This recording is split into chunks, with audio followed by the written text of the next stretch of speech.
Hello. Hi. Hello, everybody. 1 second, I forgot to put the to activate the chat. 1 second. All right. How's everybody doing? You're having breakfast. That's nice. What are you having? I'm just drinking some tea. I'm having some tea, some afternoon. Okay, it's not afternoon, it's noon. Some noon tea.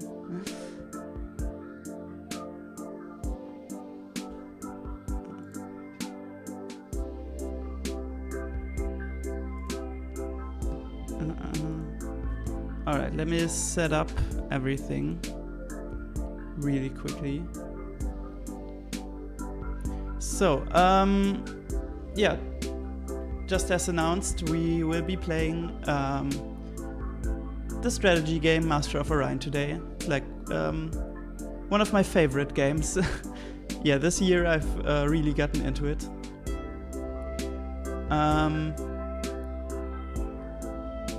So yeah, I think we can get right into it. Nutella bread, that's classic. That's nice. Not that healthy, but it's okay. On a Sunday, you can enjoy some unhealthy breakfast, I guess. Okay. Yeah, I think we can go right into it. Let me show you the amazing 90s intro of this game. Let me just launch it.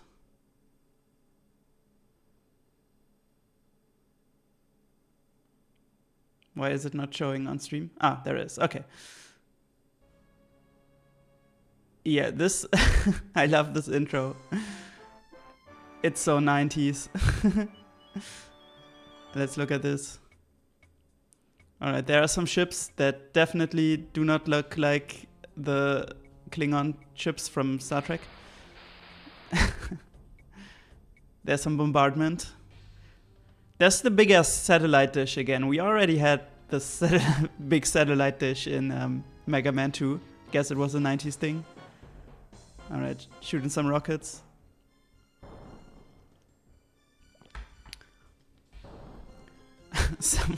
some MS Paint laser effects. Let's go.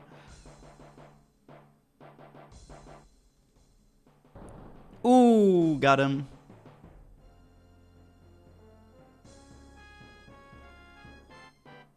All right. And they flee. All right. So, welcome to Master of Orion. Yeah, classic strategy game on the DOS systems. It spawned a few sequels, and Master of Orion 2 is probably the most famous one, but I prefer the first one. And a few years ago, okay, well, like almost 10 years ago. Oh, more breakfast. Let's go. What are you having for breakfast? Omelette. That's nice. With some filling.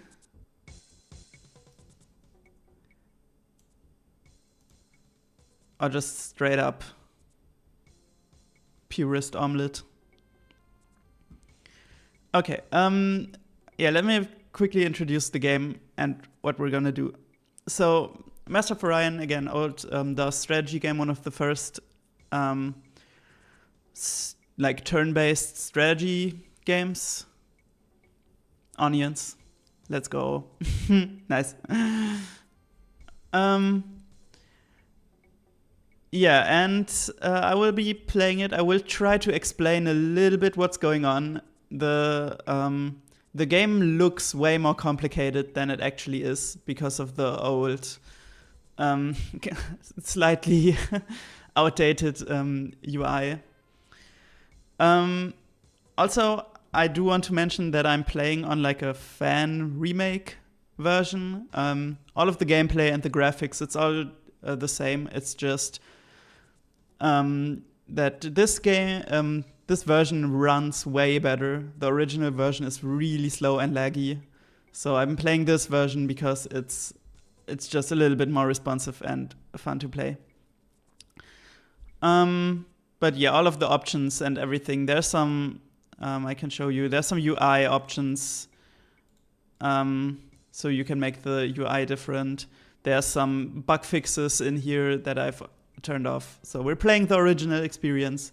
It's just, we don't have to wait half a second after every click for something to happen. Okay. Yeah, I'll try to explain it as best as I can without overloading on information. So let's just start a new game. Right, so these are the settings. We can have the galaxy size, small, medium, large, and huge. I always play on medium. I feel like that's the most balanced experience. Like large and huge maps tend to be quite boring because you have to micromanage a lot of stuff and not a lot is happening. Small is also fun, but it's brutal because every planet can win or lose you the game. So medium is nice. So difficulty, there's simple, easy, average, hard, and impossible. There is no infinite size, sadly. I don't think the DOS systems would have handled that. But huge is already, it's really big. Huge is really big. So I'm gonna play on impossible. It says impossible. Trust me, it's very possible. Yeah, and all the other difficulties just aren't a big challenge for me. I will say though that I don't win all the games on impossible, so it's very likely that I'm not gonna win this game. I think I win on average maybe like half of the games I play. So yeah, impossible is a challenge, but it's very possible. Yeah, no, opponents, you can only have one opponent, but that's really boring. I don't know why you would ever do that. It just have it on maximum 5 opponents. That's good.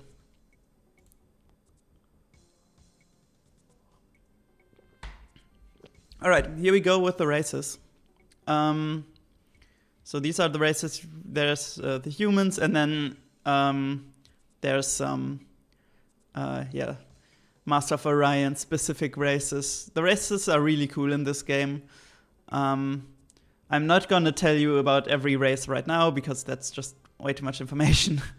I'm gonna tell you about the races that will be in the game. All right, but we're gonna play the Meklar because that's the robot race. So my robot peers.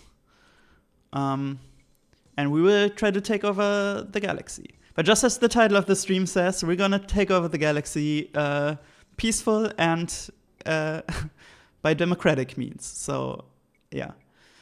All right, we're gonna play the Meklar. I'm gonna tell you what the Meklar do when we're in the game. Because every race, of course, has some specific strengths and weaknesses. We're gonna... I mean, blue fits, right?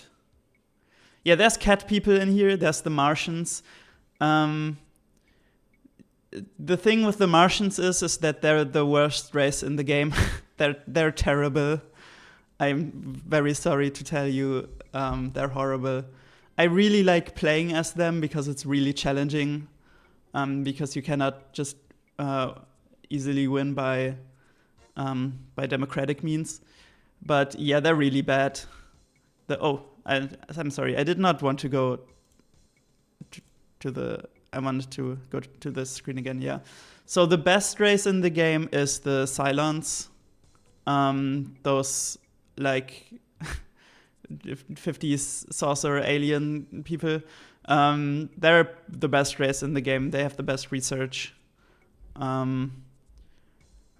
And I think the easiest race to play is the humans, because I don't think I've ever lost a game with them, because you mostly just win randomly because everybody likes you and votes for you.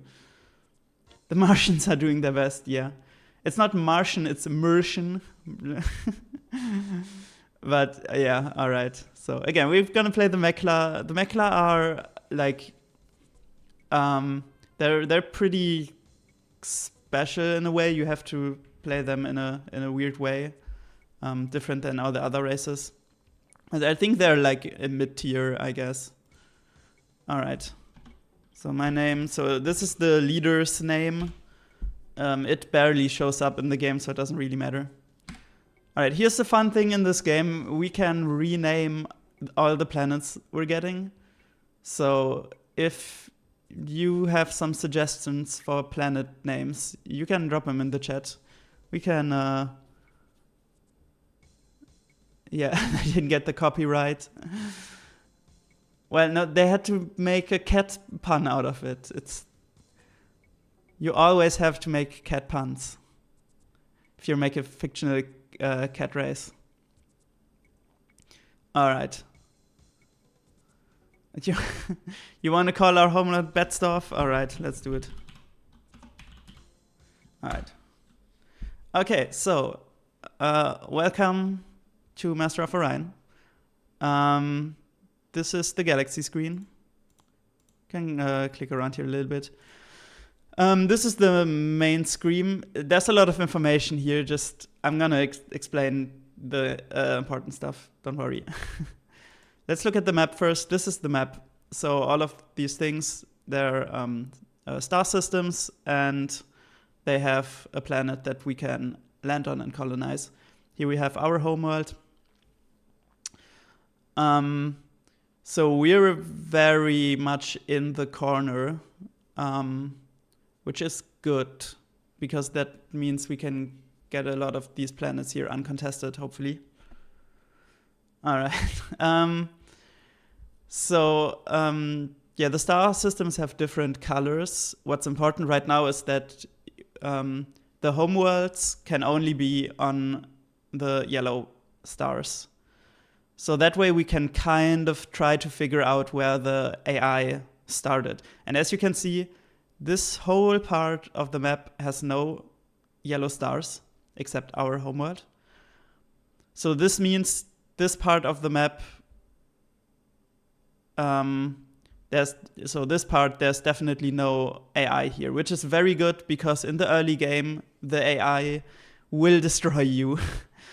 You really cannot challenge the AI in the early game, because the AI basically cheats in this game, so there's no way you can defeat them.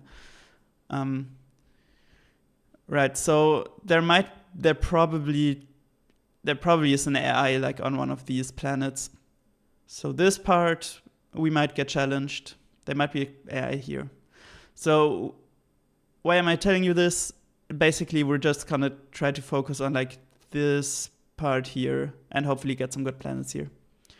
All right, here we also see which races are in the game. So we have the human, the Dalok, the Sakra, Alkari, and Cylon. Right now the only, well, okay. I'm not gonna overload you on information. I'm gonna explain what the races do when we actually meet them. The only important thing here would be if there was the silicoids in the game. That's very important to know from the start. But they're not in the game, so we don't have to focus that. Yeah, let's go Bedstorf. Let's go. So this is Bedstorf, our home planet. 1 second. Okay. So the home planet always has a population of 100, a maximum population of 100,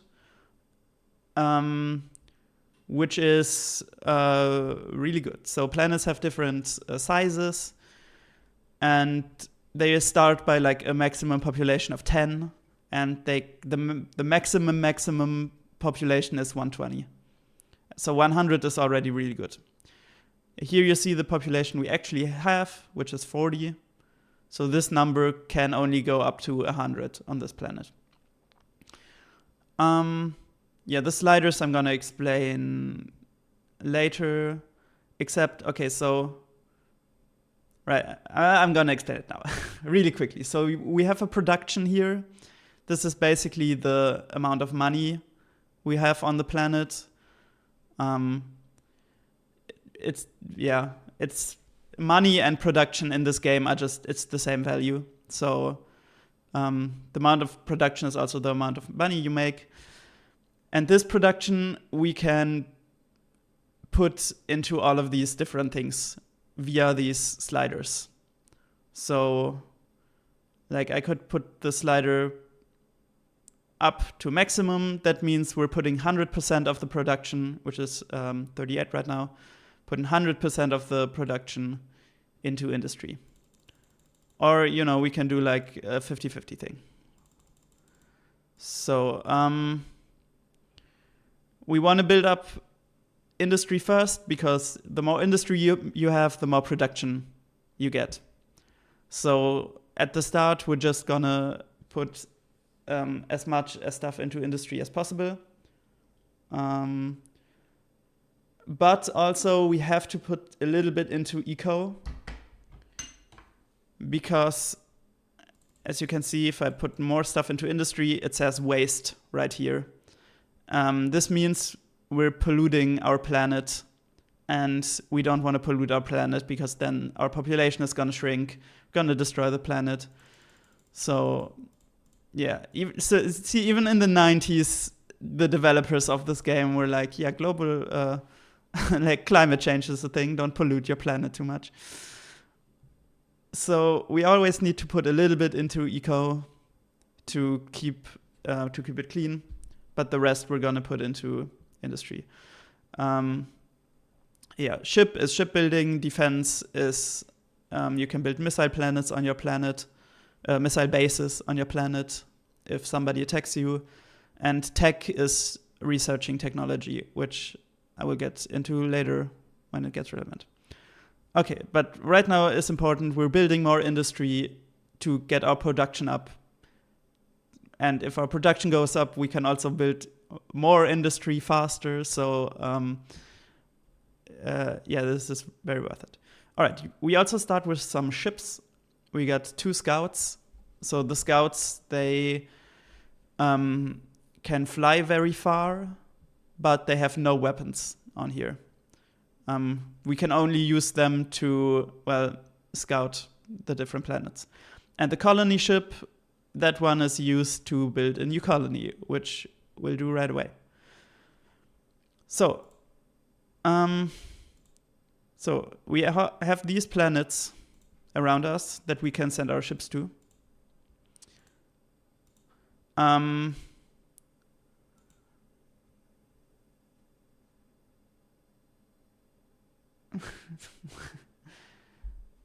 I mean, I guess since we're the Meklar, we are already kind of running on AI. But as you will see, maybe that's genius foresight by these developers. The Meklar do have a big polluting problem. That's, now that you say it, that's actually really funny. You will see it later, but the Meklar have a big polluting problem that you have to address.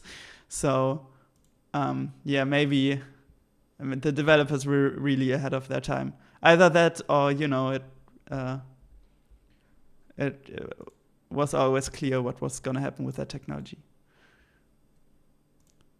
Good thing I run on renewable energy, so don't worry about me. I'm fine. I'm not polluting the planet. Okay, so you see, we see all these planets. Obviously, they're unexplored, and you see how far they are away. So like this is 5 parsecs away. This is 2 parsecs away. So our basic range is 3 parsecs. So we can only go to planets that are 3 parsecs or less away. So we can go to this planet, but we cannot go to this planet. This is 4 parsecs. What was this? Yeah, 4, 5, 6. Okay. So our colony ship can literally go only to 1 planet, which is this one.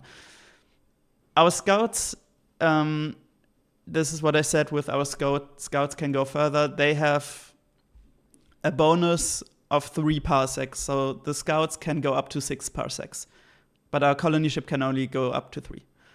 So the scouts, we can send the scouts out further, but the colony ship we can only get to 1 planet. So we're gonna send the colony ship to this planet and pray that we can actually build a colony here, because there is a chance that we might not be able to build a colony here, which would be really bad. And the scouts, I'm gonna send the scouts here. Okay. All right, so this is this turn, the first turn. And now we're gonna click the next turn button. Oh, right, I forgot to show you one thing. I have one thing here that's gonna be important later. Ta-da! I've made a, I have to pull it up again. Okay, so this is the manual for the game.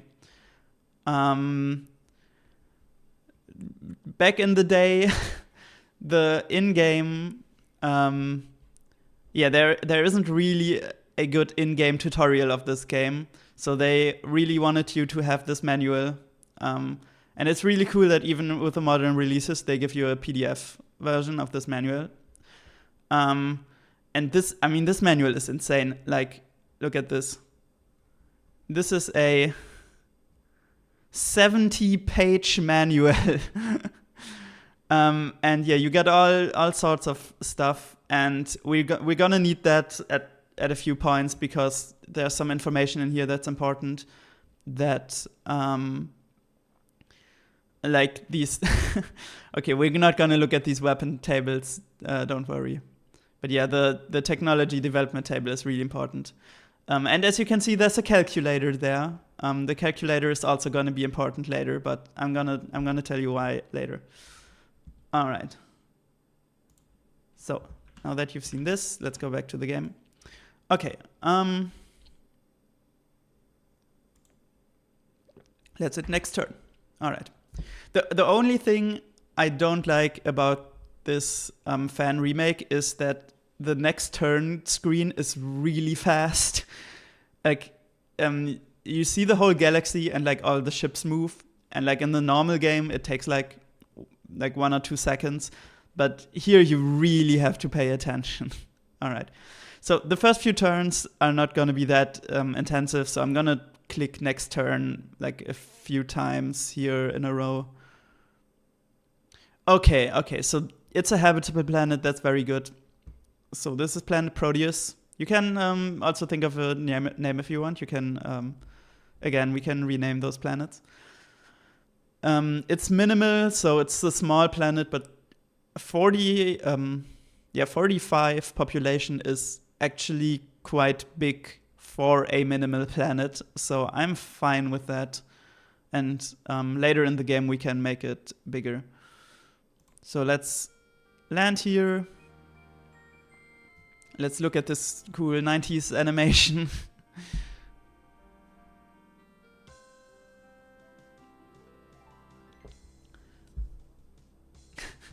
Is this the theme now, that we're gonna have Siegerland cities? All right. We can do Geisweit.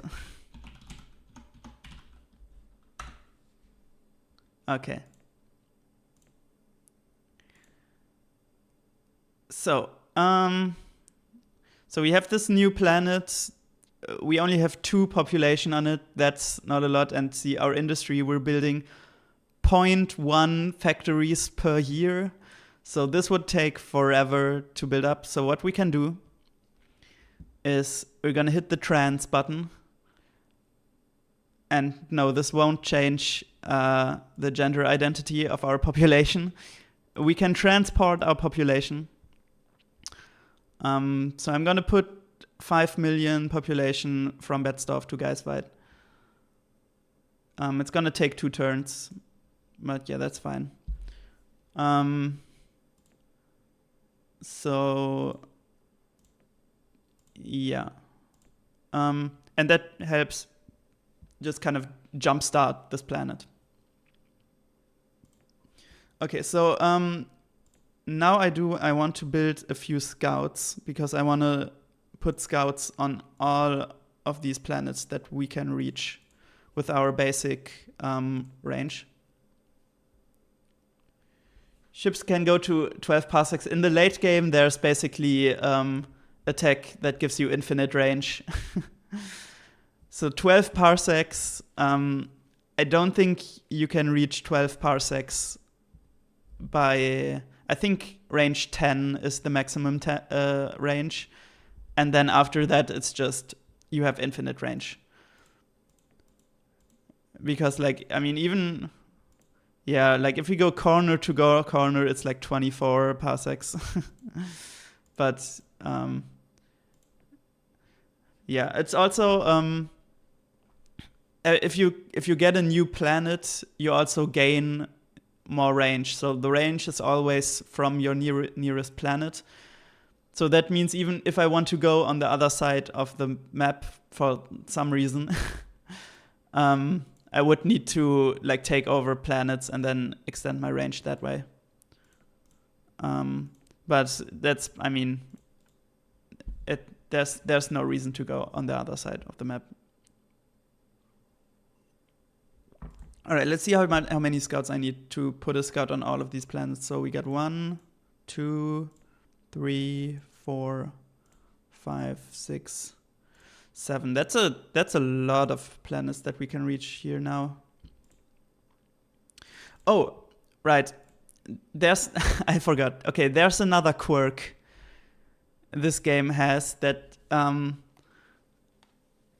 this fan version has a fix for that bug, but I turned that bug off because I wanted to show you this little quirk. So if we go to our fleet, we can see our ship designs. So in this game we can design our own ships, but the game gives you some basic designs, basically. Like, oh, here's a fighter that has like a laser on it, right? Here's a bomber that has like bombs on it. And the scout and the colony ship, they give you for free at the start. The thing is, these basic designs, they're bugged. They cost more. They cost more money than the exact same design that you would design yourself. So let me show you. Let's first scrap these designs. How many parsecs do the scouts need? I mean, the scouts they can be pretty fast if you put like the later engines on them. So, all right, this is the design screen again. I'm not gonna go into specifics here right now, but let's make a Scout 2 design. So we have small ship. Reserve fuel tanks, that's the bonus that gives you 3 extra range. And the rest is just nothing. So we have nothing else on it. Let's build that. Now look at this. This scout, which has the exact same stats and stuff, costs 10 credits, or 10 billion credits, I think. No, BC does not stand for Bitcoin. It's I think it's supposed to be billion credits. And this exact same costs 8. And with the colony ship, there's even more. So we're building a colony ship. Yeah, for the colony ship you have to put standard colony base on it, and you have to make it a large. So let's do like colony 2. Right, this costs 570 and this costs 591. And yeah, that makes a difference. that makes a big difference. So yeah, the basic designs, they're bugged. You always have to make your own designs that are literally the same design, but they're cheaper. But still, since the game, wait, I can.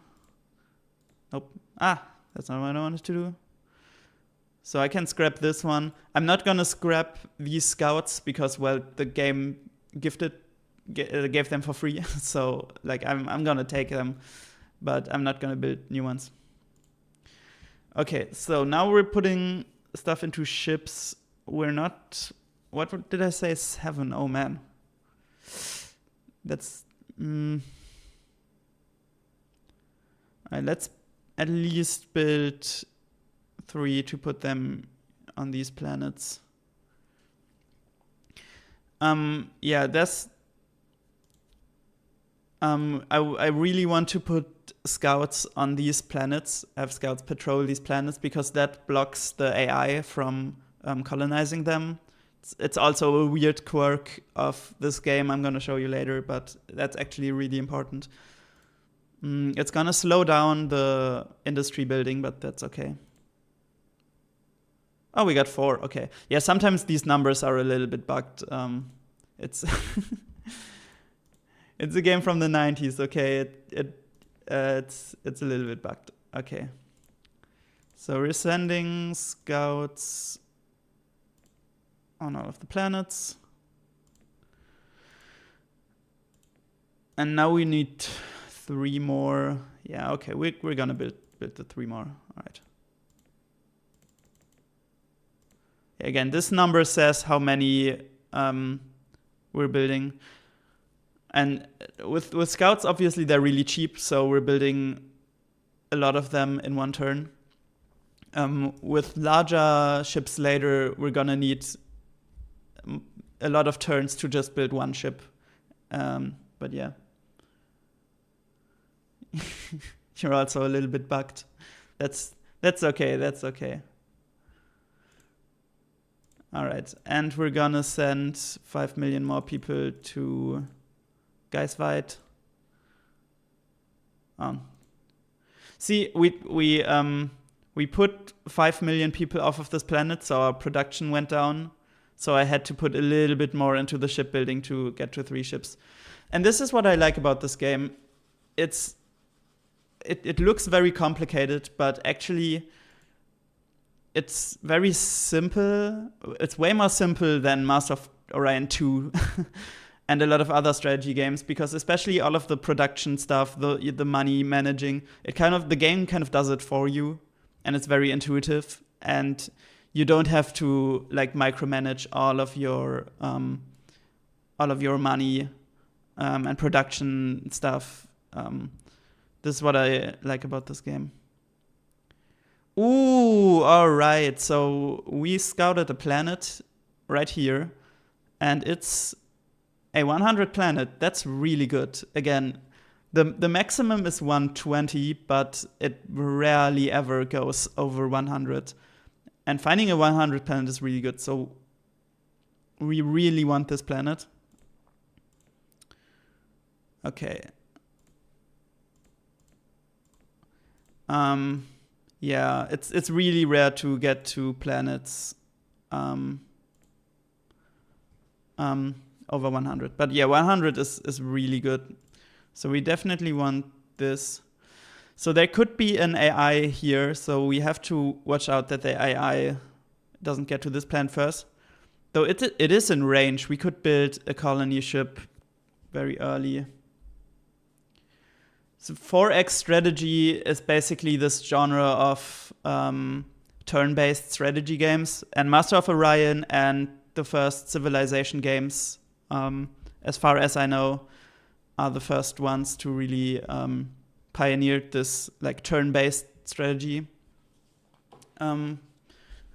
thing. And I'm gonna be honest, I don't know what 4X means. Maybe it's like the developers of some game or something. But yeah, 4X means these grand strategy games, turn-based. Yeah. Right. Let me get some tea.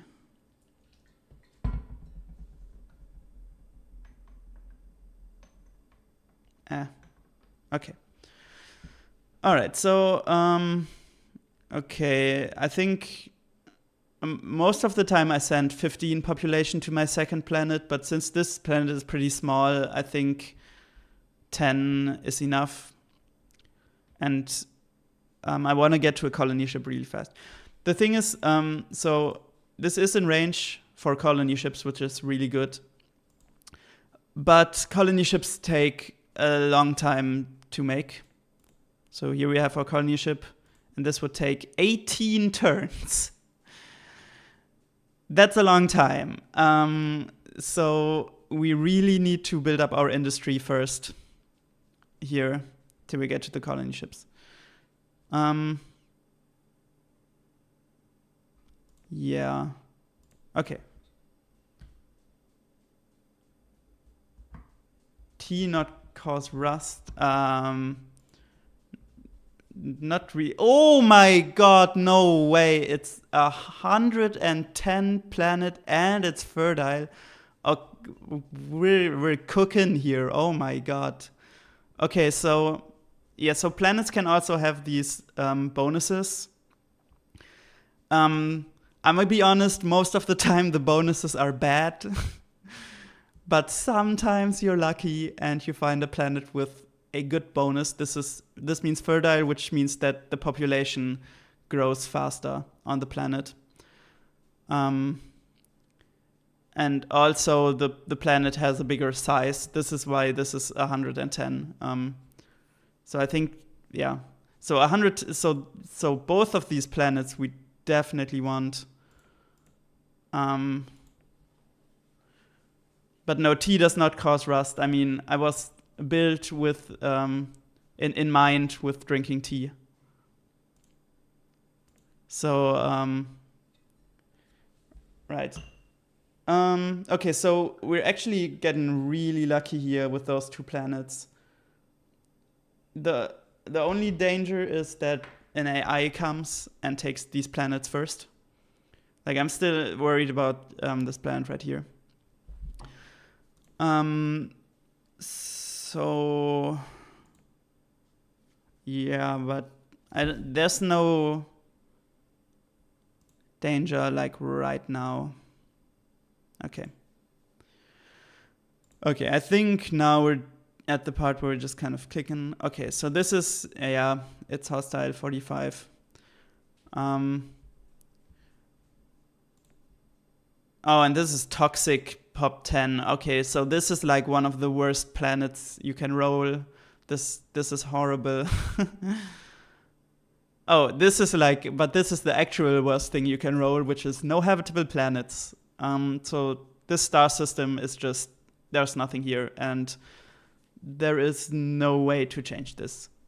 I think Master of Orion 2 adds ways to use star systems that have no planets. This game doesn't. There's just nothing here. Okay, so I'm gonna go to the map to show you these things. So you can click on environments, like the minimal and the Terran environment we had. But there are also some red, some red letters here, like the B and the P. You see on the map key here, they're on the right side. And this means we cannot colonize these planets. We need specific technologies. And if we get some extra technologies, we can colonize them. So everything on the left side that's green, we can colonize by default. And then on the right side, we have to actually research some technologies. And barren is the cheapest technology to get.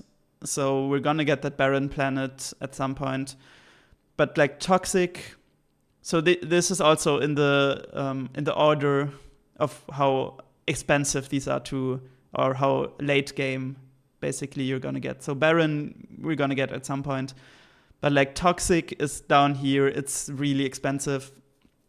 And only radiated is more expensive. So Yeah, and it's obviously it's worth it to get if it's a good planet, but it's also a size 10 planet. Like that's awful. that's literally the worst size a planet can have. So yeah, maybe at some point, if no AI gets this, we can get it at some point, but it's not a priority. Yeah.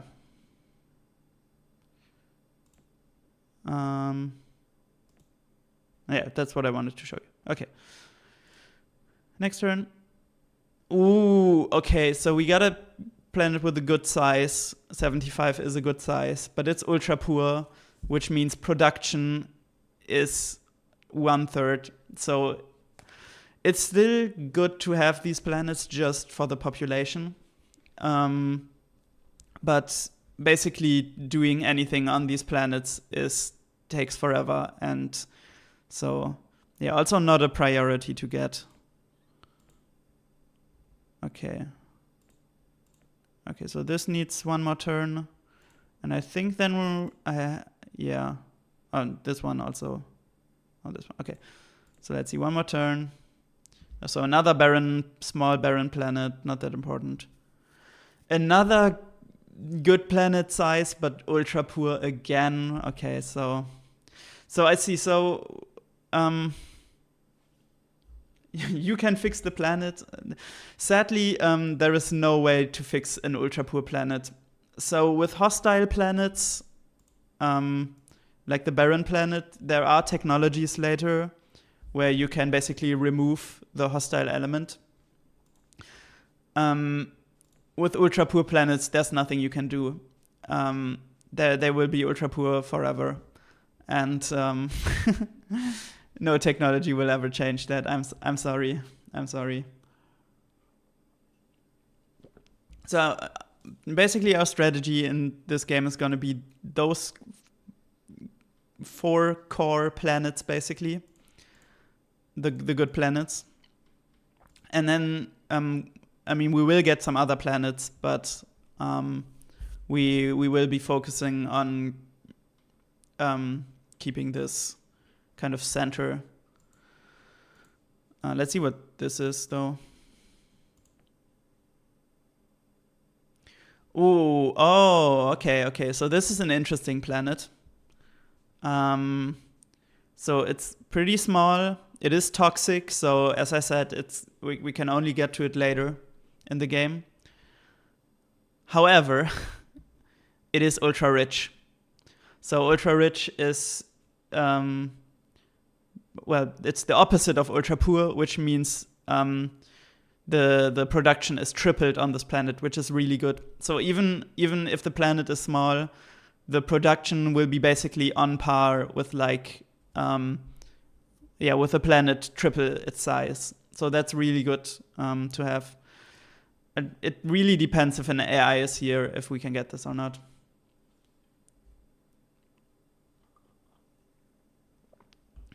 Poor planet staying, poor social commentary. That's a good point. That's a really good point. You do have to put in a lot of resources to make them equal, basically, to the to the other planets. Yeah. I mean, we're gonna get to it later. I think this game has some clever ways to basically make social commentary about like democracy and war and stuff like that. So I think there is a reading of this game that's a progressive reading of Master of Orion 1, though. Especially since this is a very old game, there are definitely some very questionable mechanics if you would apply them in a real world political context. Like, for example, why can I just transport millions of people? Like, do they want to be transported? They're just leaving their home. Okay, well, in the logic of this game, obviously, it works, but yeah. Also, like, like stuff like the pollution. Obviously, that's also a good game mechanic, but it also, it shows It makes a statement, right? Okay. So for now, we're gonna just build up the industry on Bad Stuff and Guys Fight. So let's go into this view of the planet. So we have some numbers here, and we can see how many factories we have here. So again, every turn we're building factories. On Bad Stuff, we're building 6.1 factories per turn. And we have 65 factories already. So normally, you can have twice the amount of factories as you have population. So two population, I think it's supposed to be 2 billion. 2 billion people can operate one factory. No, wait, the other way around. 2 factories can be operated by one person, right? Or one population point. So the Meklar are special though. Their trait, race trait, basically is that you can build 4 factories on one population. So we can build up to 400 factories on this planet. And every other race can only have up to 200. Well, on a planet with this size. So this means with a Meklar, it takes way longer to build up the production. So we're gonna have a slow start. This is normal, but once you have the factories, your production is insane. And then later we can even make it. We can even make it more. We can build even more factories, but for now we can go up to 4 times the planet size. Since, like normally I would just say, oh, we're just gonna build up to 400 immediately. Since we have those 2 planets basically in range, and I do definitely want these planets, I'm probably gonna build up to like 200 factories, then make some colony ships, and then keep going. But yeah. Okay, so yeah, for now we're just kind of next turning. Oh! Combat. Okay, we're getting attacked by the Alkaris on this planet. Let's see. Yeah, okay, so they also send their scouts. Here's the reason why I want to have scouts hanging on every planet. So both of these ships have no weapons because they're both scouts.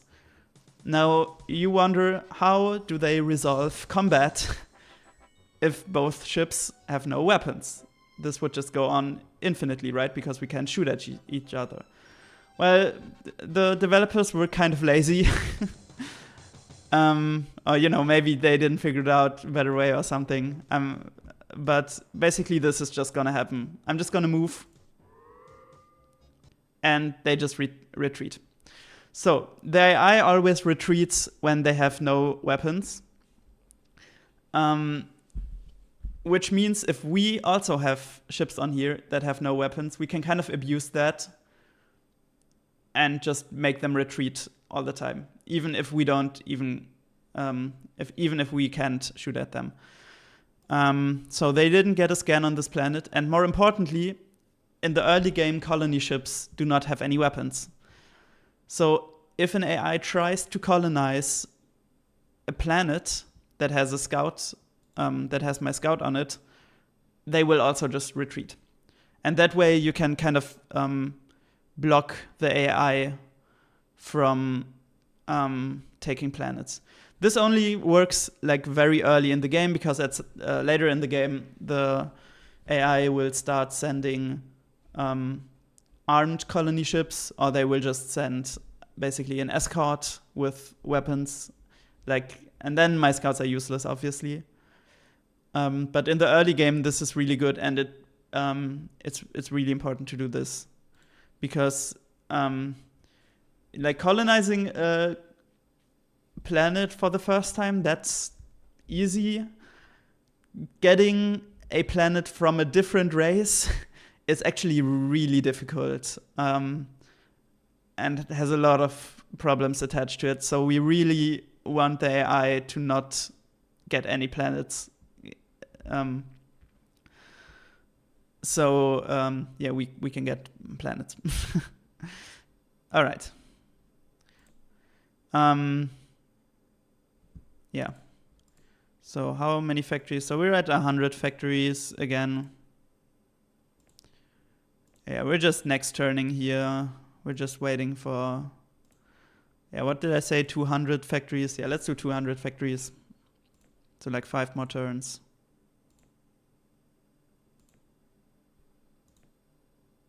Okay, so we have over 200 factories here. Let's build a colony ship. Should be, yeah, 4 turns. All right. How many factories do we have here? 40, okay. Also almost maxed out on population. So 39 of 45. Okay. Right. So now we're building the ship here. As you can see, it says 3 years. A turn is 1 year, so it just means 3 turns for a colony ship. So there's our colony ship. We're gonna send that here. So this planet is out of range. It's 4 parsecs. However, once we have this colony, this will be in range because these are this is probably then like 2 parsecs.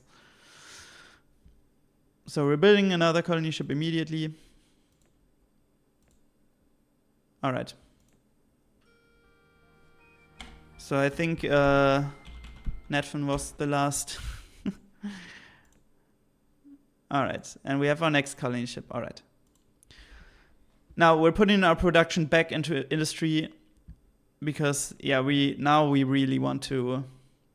We want to get up to that production limit.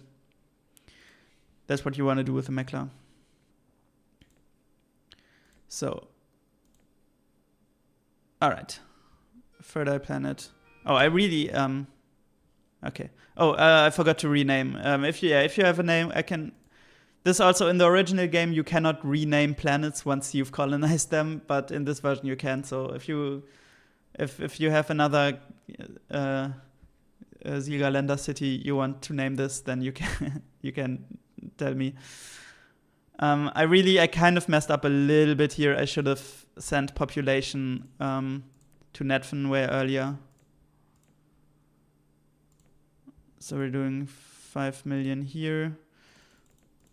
So since this is a fertile planet, it will grow population really quickly. So I'm not gonna send that much population here because it will grow population quicker than it builds the factories anyway. So it's not that important. All right.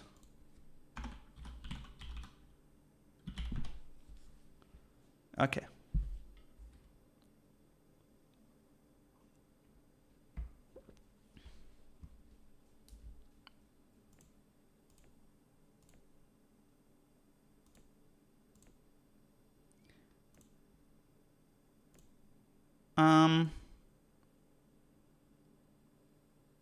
Yeah.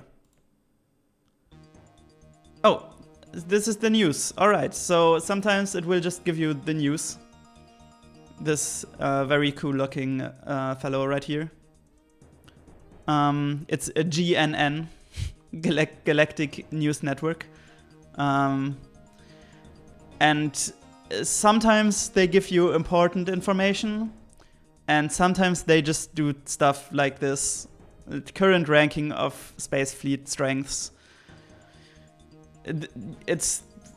That's pretty useless for us to know. I know I don't have any ships, I know, but I'm not at war, so who cares? But yeah, sometimes they actually give you important information. This was not one of those times, but yeah. Yeah, the golden news robot, right? Like, I only get my news from trustworthy sources, you know, GNN. Yeah, we haven't met another race so far, which means I'm pretty sure there is no AI here. So the Arcari attacked me here, so the Arcari might be on one of those planets. Yeah, the Arcari are the bird people, by the way. I don't know if you've seen this in the... Sadly, I can't show you right now, but once we met them, you will see how they look. I don't think they do announce the word of youth culture.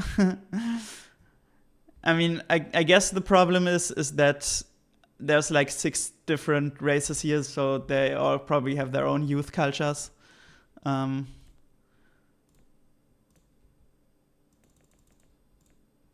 So yeah.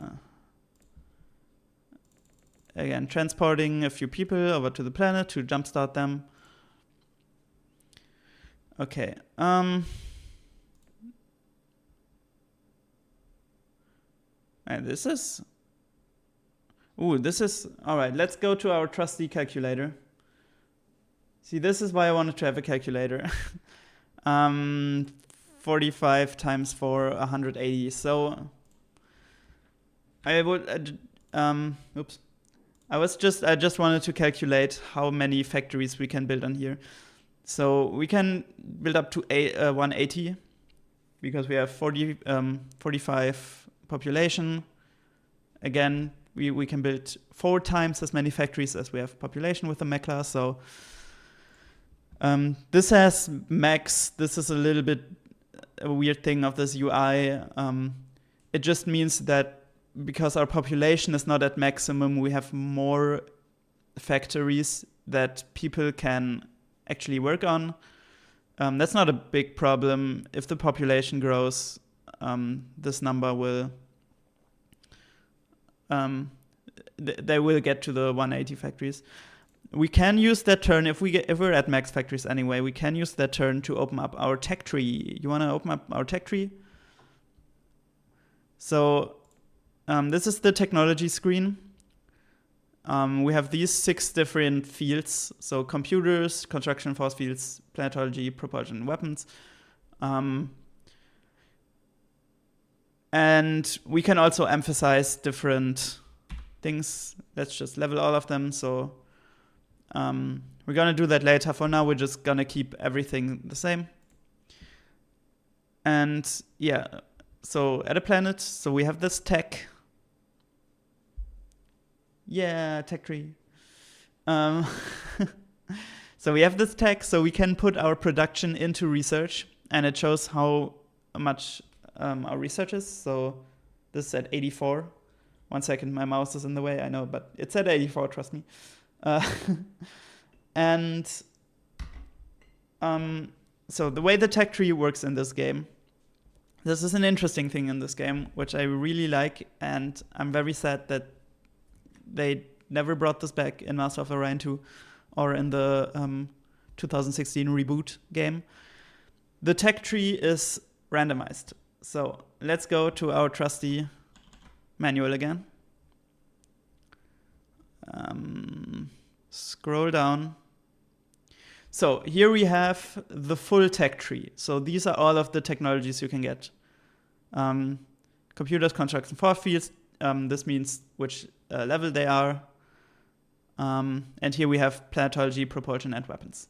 So these are all the techs you can get. And you see how each tech is like in a box. Not each tech, like 3 or 4 techs are in a box. Most of the time, there's only 1 or 2 techs from this box that appear. So randomly, some techs do not appear in your tech tree.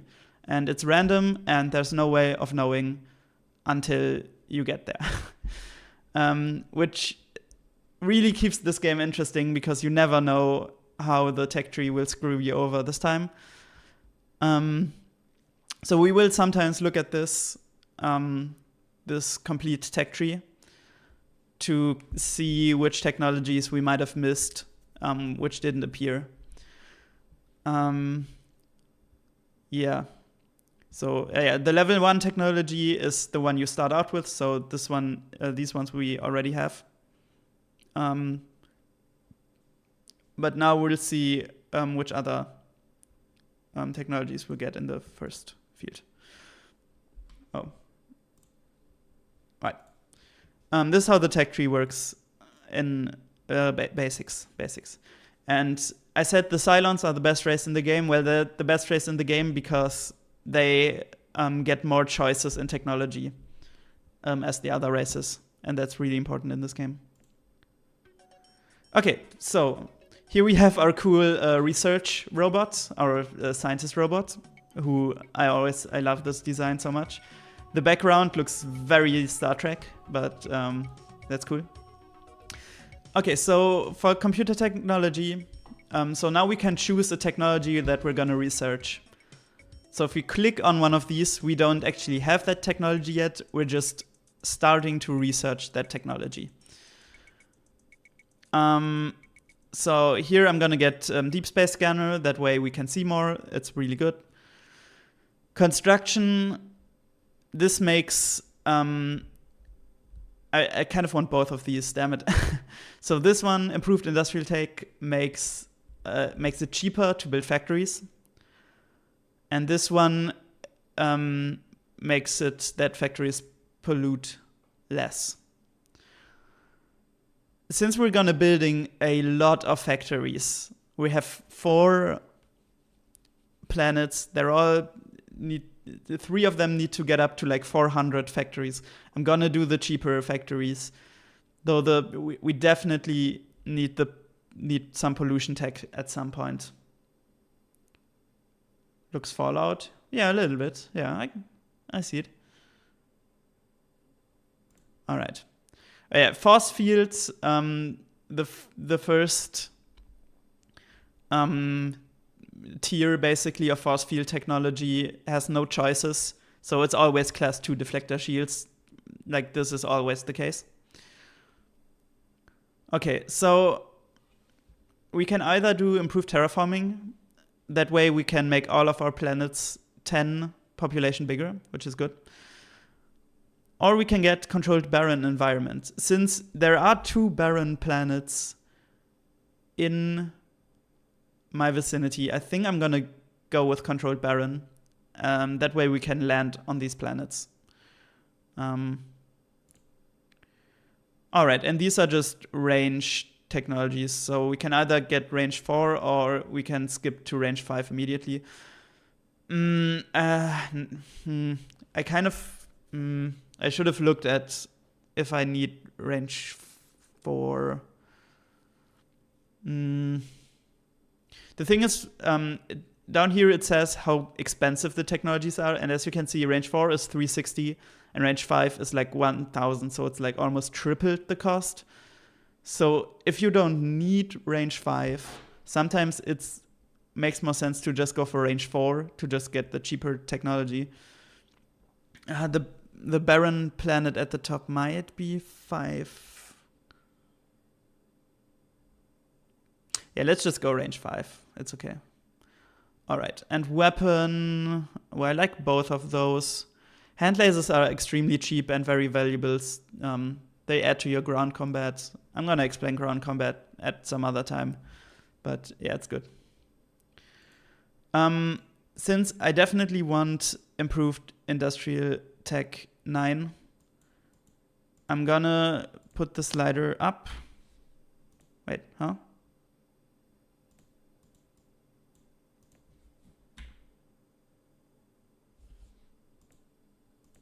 Why is it not? One sec. Huh?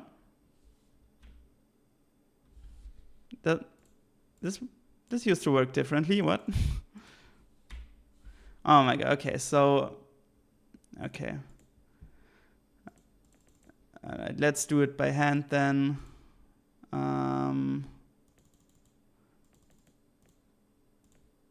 Yeah, sometimes these sliders are a little bit tedious. I thought there was a way to just kind of equalize like lock one slider and equalize the rest, but it didn't work for some reason? Okay. All right. So we're going to emphasize construction because, again, we're going to build a lot of factories.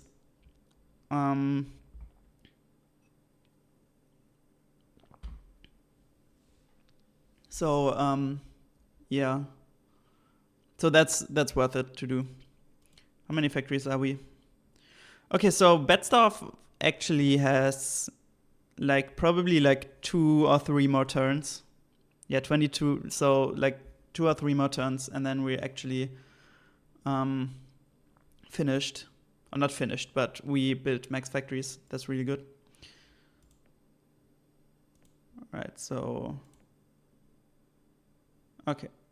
So the colony transports are about to arrive. That's good. Okay, are these in range? Nope, nothing's in range. And this is in range. I could send. So let's take the scout from the non-habitable planets and send it over there. Okay, so this is maxing out factories in 2 turns. Yeah, and let's build factories here. Okay, so this is just the message saying that Betzdorf has reached the maximum of factories. Yeah, planetary reserve, I'm gonna explain that some other time. All right, so we have 235 research points on Betzdorf. That's really good. And yeah, so on the research screen, you can see how much research we have total. And these light bulbs basically say how far we are in developing a technology. So when this is full, we start to roll on the technology.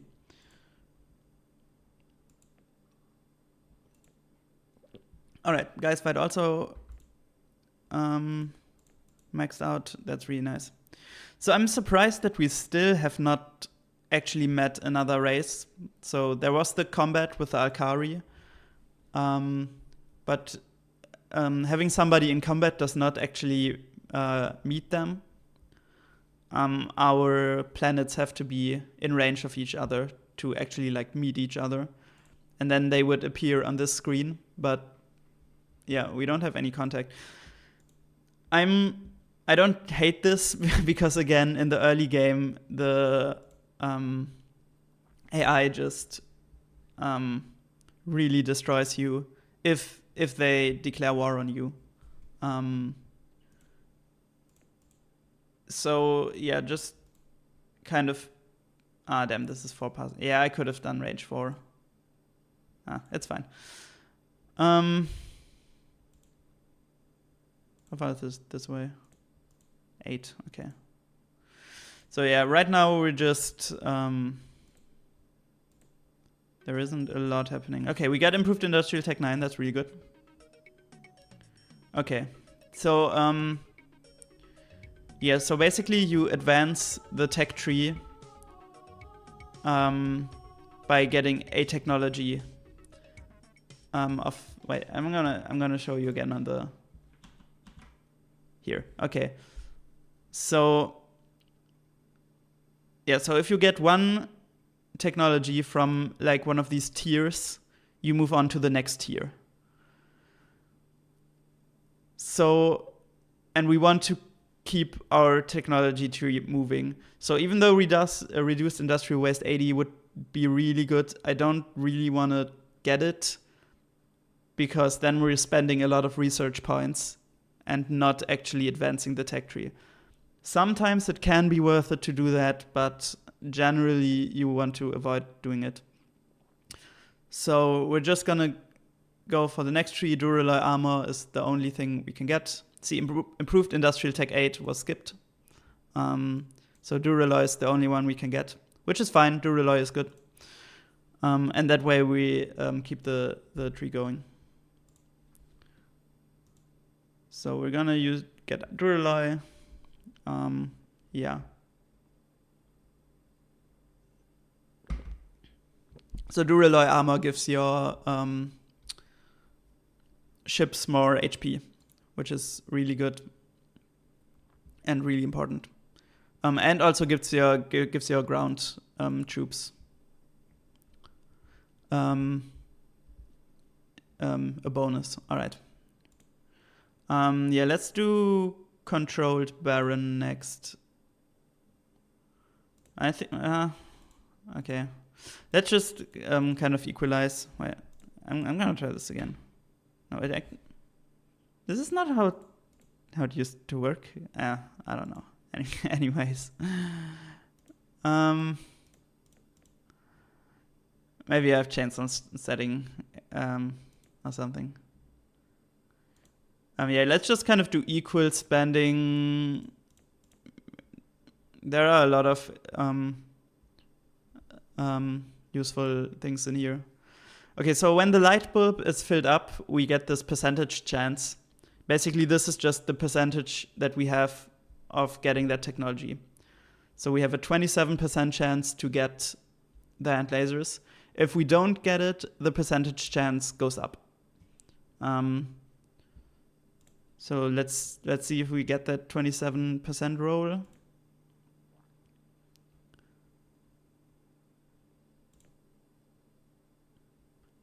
Okay, so this is toxic and just rich. It's not ultra rich, but it's normal rich, which is still good. Yeah. I do want the ultra rich planet, but can't get to it right now.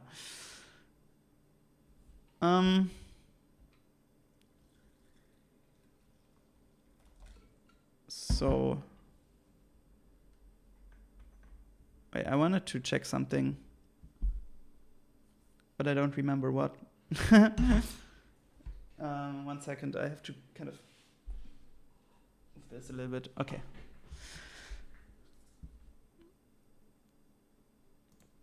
Oh yeah, so the question is, can I... No, I need controlled Baron.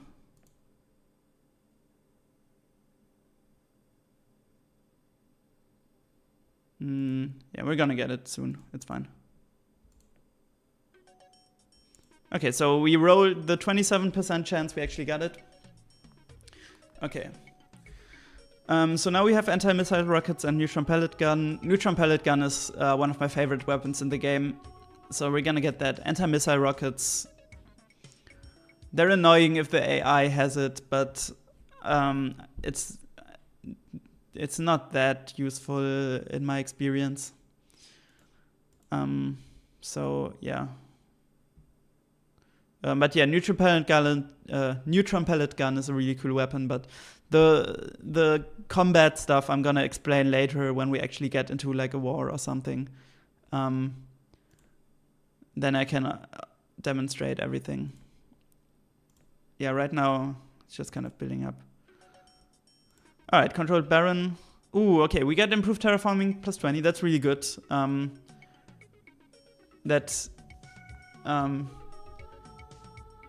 Because we skipped plus 10.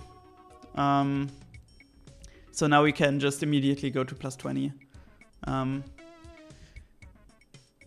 Yeah, if you have a technology like this, which basically just upgrades, so like improved terraforming plus 10 and then plus 20, then there's plus 30, plus 40. It doesn't stack with each other, if you know what I mean. So if we got an improved terraforming plus 10 and then plus 20, we don't get plus 30. It's just the next step of the same technology. So skipping one is fine if you get a later one. So we're gonna get plus 20, that's really good. Yeah, the music in this game is really cool. Because like most of the time the game is silent, but then sometimes on the technology screen, on the news, and on the race screens, they have some music. I really wish we would meet like a race so I could show you, because all of the races have like their own music, which is really cool. But yeah, maybe if we get this Baron planet. Okay, so we got controlled Baron, so I'm gonna do a Baron colony ship. Yeah, because if you get the control technologies, you have to make a new colony ship with a barren colony base. Allows barren planet landings. Gonna put that on there. Call it barren colony. Well, also I haven't done it, but we can do it later if we get some like warships going. But yeah, you can. There are a few different ways the ships can look, and there are some really cool cool designs. It's also the medium ships. Yeah, sadly, I never really use medium ships, so you're not gonna see these designs really. Merchants are very basic, but yeah, the huge ships have the coolest designs. Maybe not this one. This looks kind of dumb. But yeah, I like this one. This is very Star Trek. It's cool. So yeah, but we're gonna do that later. Okay, so I'm gonna refuel some tea. Okay. Let's build that barren colony base. 3 turns. That's good. It's gonna take probably like 6 turns or something to get over here, which is annoying, but that's fine. And then that's the question. After getting this planet, do we get this planet or get the ultra poor planet?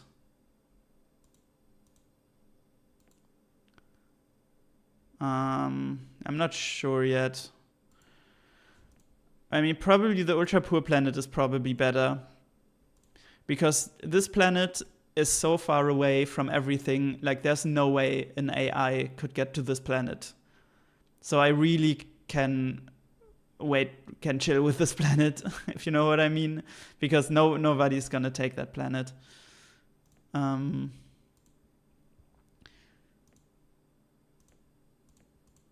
Okay. How far are we here? Not very far.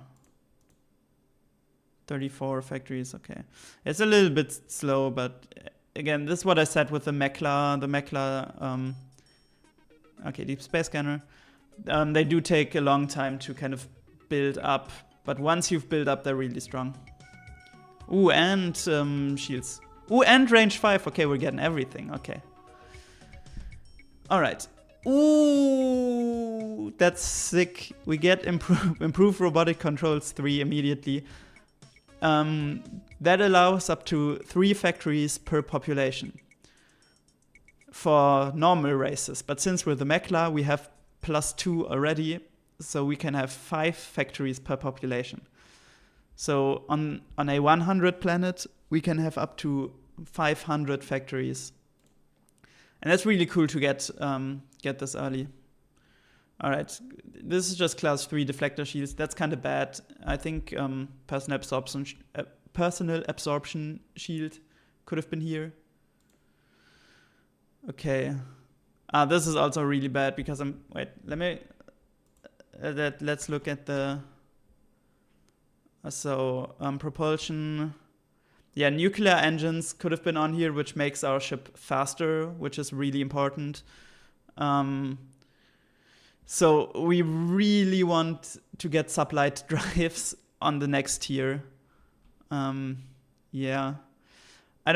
Inertial stabilizer is really good. It's a combat.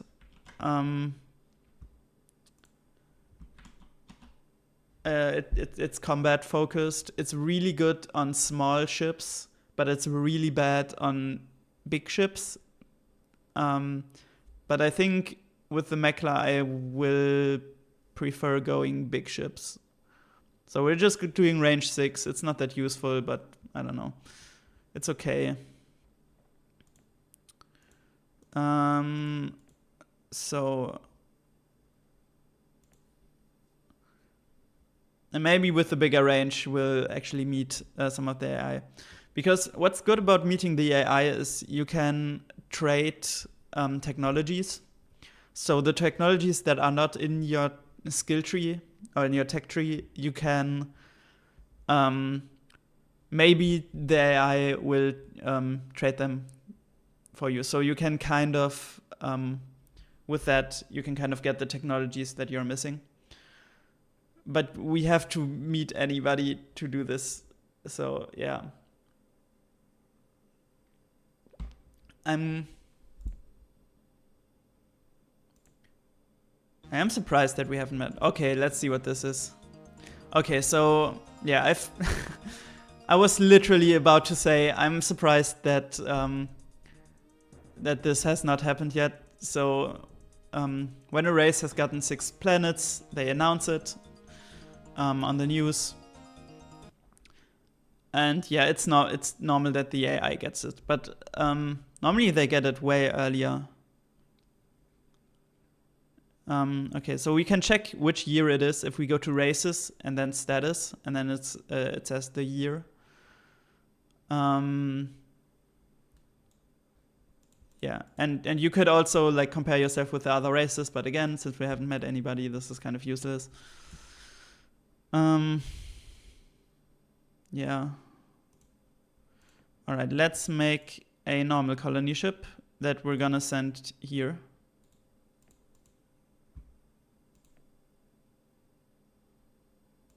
All right, we can name a new planet.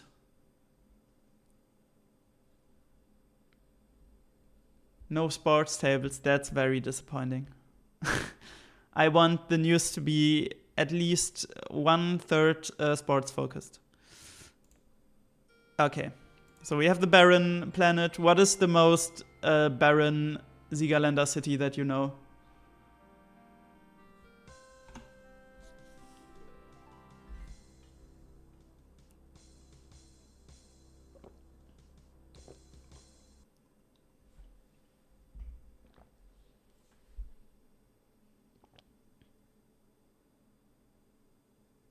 No ideas. Okay. Well, we can change it later if you get ideas. All right. So let's put the colony 2 over here.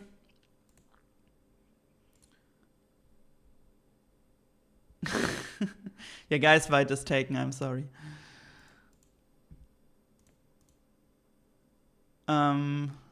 Okay, so we're gonna send some population. We can use Kreuztal to send some population here. Because it's fertile, it means it regrows the population quick. So that's kind of efficient to do. And I'm surprised that we still have not met an AI, even though we have this planet now. We're so alone in our corner.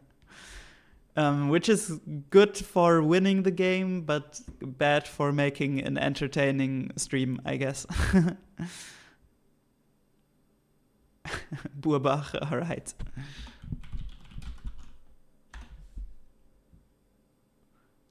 Brachbach, we can make Brachbach the next one. And then we have our Bach corner over here. Okay.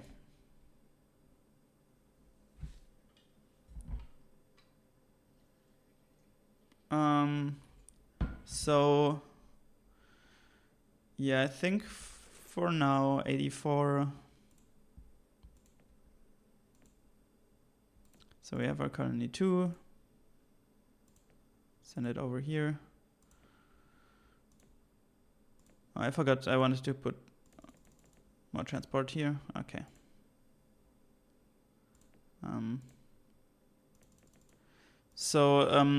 Yeah, since this is a hostile planet, it means it grows population really slowly. So I will send a little bit more population from Kreuztal over there. Because again, Kreuztal is fertile, so it grows population quickly. So that's kind of an efficient way to... damn, I forgot... Oops, well... accidentally built another colony ship. I mean, we 6. We can maybe take this planet once we have this planet. It might be in range then. It's not in range right now.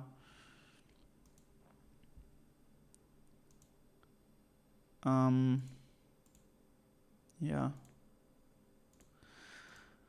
Okay, yeah, at some point we also definitely need pollution cleanup technology. Sadly, we haven't gotten anything right now. But I mean, look, just to keep this planet clean, I basically have to spend like almost half of my production. That's not good.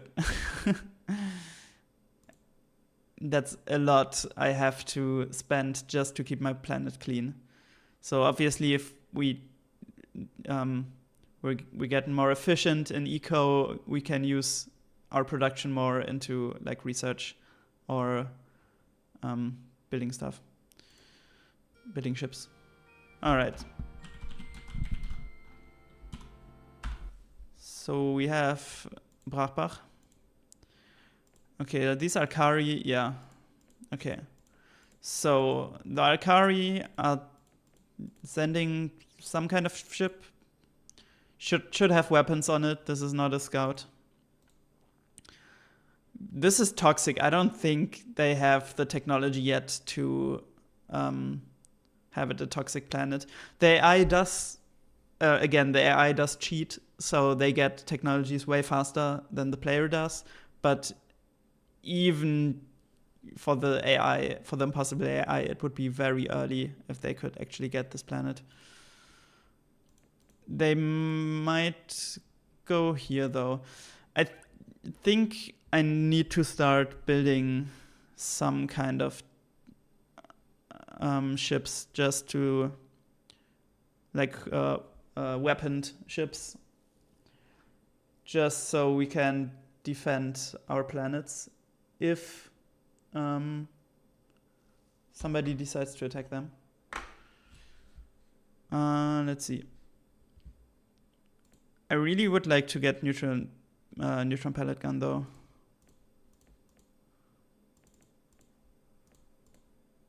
Though I mean, neutron pellet gun. Okay, let's just do like a normal. All right, we're doing the most basic ship there is. We have a small ship. We're gonna put one laser weapon on there.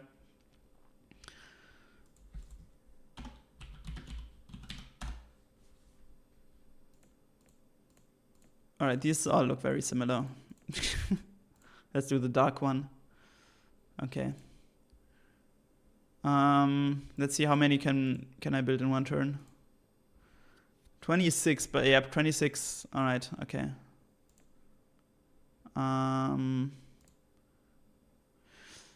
Yeah, they're really slow, so it's gonna take 7 turns. I really hope the Alkari are not out for blood here, because that would be bad. They go down. Huh. There's another one, though. Okay.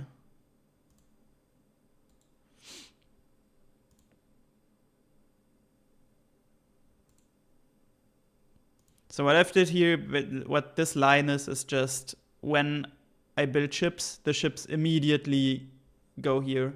And that's a little bit faster than if I build ships first and then send them manually over here. That's what this line is.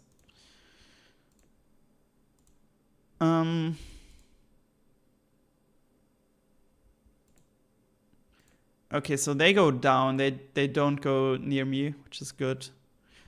And here we have a Sakra colony ship. Okay. There isn't. I mean, this. Maybe this. Let's see what the Sakra are trying to colonize here.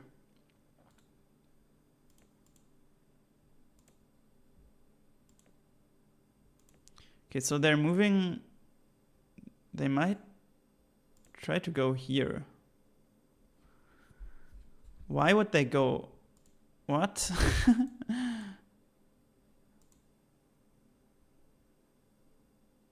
I'm confused. How can they even... I mean, even if this is their home planet, which might be the case. Okay, I have no idea what they're doing. Let's see what they're doing.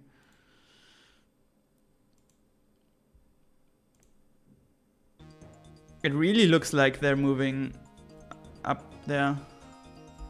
Alright, so Empire production, we are 3rd in production. And this shows how strong the Meklar are, because normally with all the cheating that the AI does, at this point of the game you're always like last or like 2nd to last. But with the Meklar we have such a strong production. So it really looks like it's going here. I don't think I can send ARM chips fast enough over there.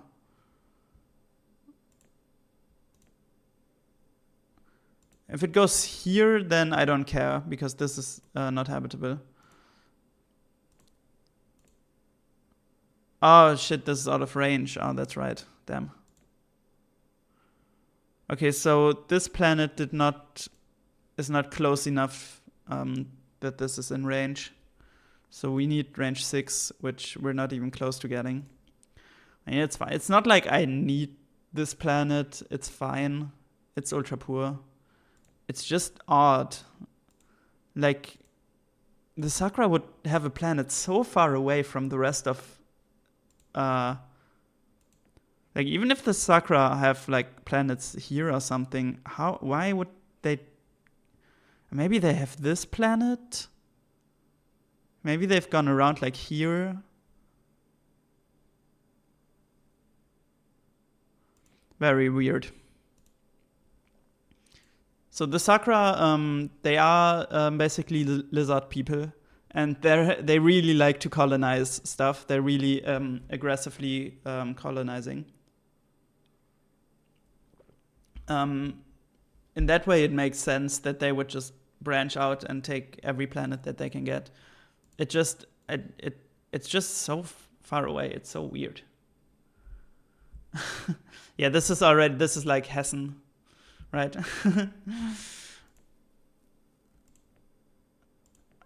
And they now I think they go to this planet, which again I don't care about. They cannot do anything here. So, yeah.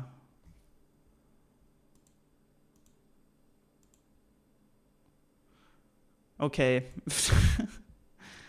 Yeah, they're landing here. That's fine. So there's a colony transport. So, yeah, the Sakura, they have some business, like, down here. Not quite sure, oops, where their stuff is, though.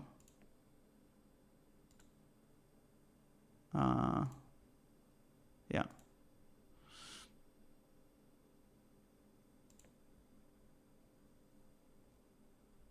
Okay.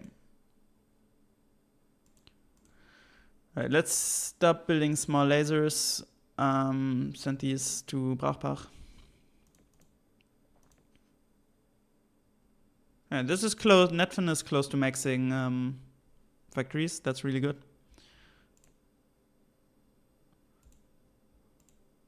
Who's this? And I think we also got the Cylons.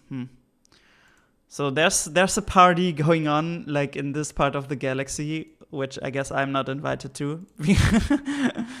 I'm just the weird robot standing in the corner of the party,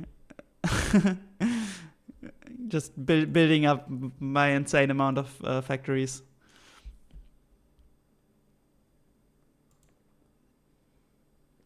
Factory maxing, exactly. That's what we're doing here.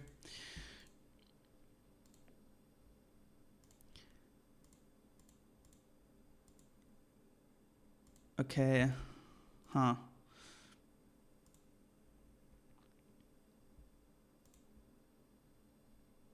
Okay.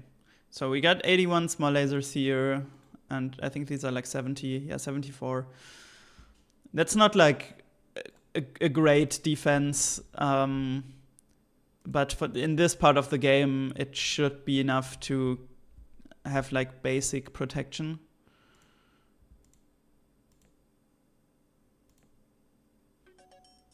Okay, we got improved robotic controls 3, so we can even factory max even more. And we got neutron pellet gun, alright. So we couldn't make more bigger designs. Okay. Let's go for Battle Computer Mark IV. So you might have seen these like battle computers. Battle Computer Mark II. That's also Battle Computer Mark III, but I guess that one was skipped in the tech tree. And then there's Mark IV. Increases weapon accuracy to level 4. So the way damage calculation works in this game is a little bit weird. But weapon accuracy basically just means more damage. That's what it means. So you don't need every stage of battle computers, but every few levels it makes sense to upgrade them, especially because the higher the shields are, at some point you need better battle computers or else you won't penetrate the enemy shields. And you're not dealing any damage. Okay, so we got Mass Driver, Meklar missiles, neutron blaster. So Mass Driver is basically just the better version of the neutron pellet gun. It's a great weapon. I love it. Don't care that much for the other ones, so I'm gonna go Mass Driver.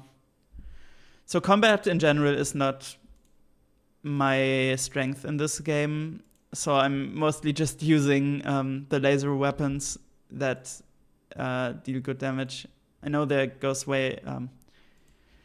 You can have way better strategies here, but and just give me my laser weapons that make pew pew, and then I'm happy. So. Okay, so this Sakura colony ship is just chilling out here. I mean, okay. So I'm pretty sure if we get range 6, we'll actually meet somebody, because I feel like the Sakura have to be on like one of these planets. And the Alkari maybe as well. So if we get range 6, hopefully we'll actually get in contact with somebody. Okay, so we have... let's build factories on all of the planets that have the factories max out, because again, we can build more. We can build more factories. And especially now you're gonna see the eco pollution is gonna get worse and worse.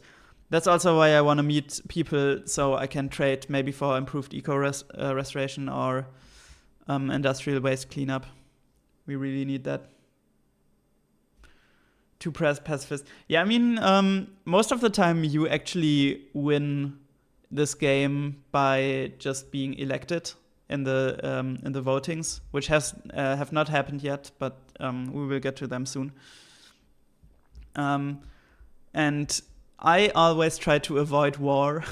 So yeah, there are sometimes games that you just win by never even being engaged in any combat. Especially if you play the humans, like the humans, you want to avoid combat at all costs, and and if the computer just lets you and does not declare war on you randomly, you often just win. Not by doing nothing, you're still doing something, but you're not engaging in combat. Which is also, this is what I like about this game.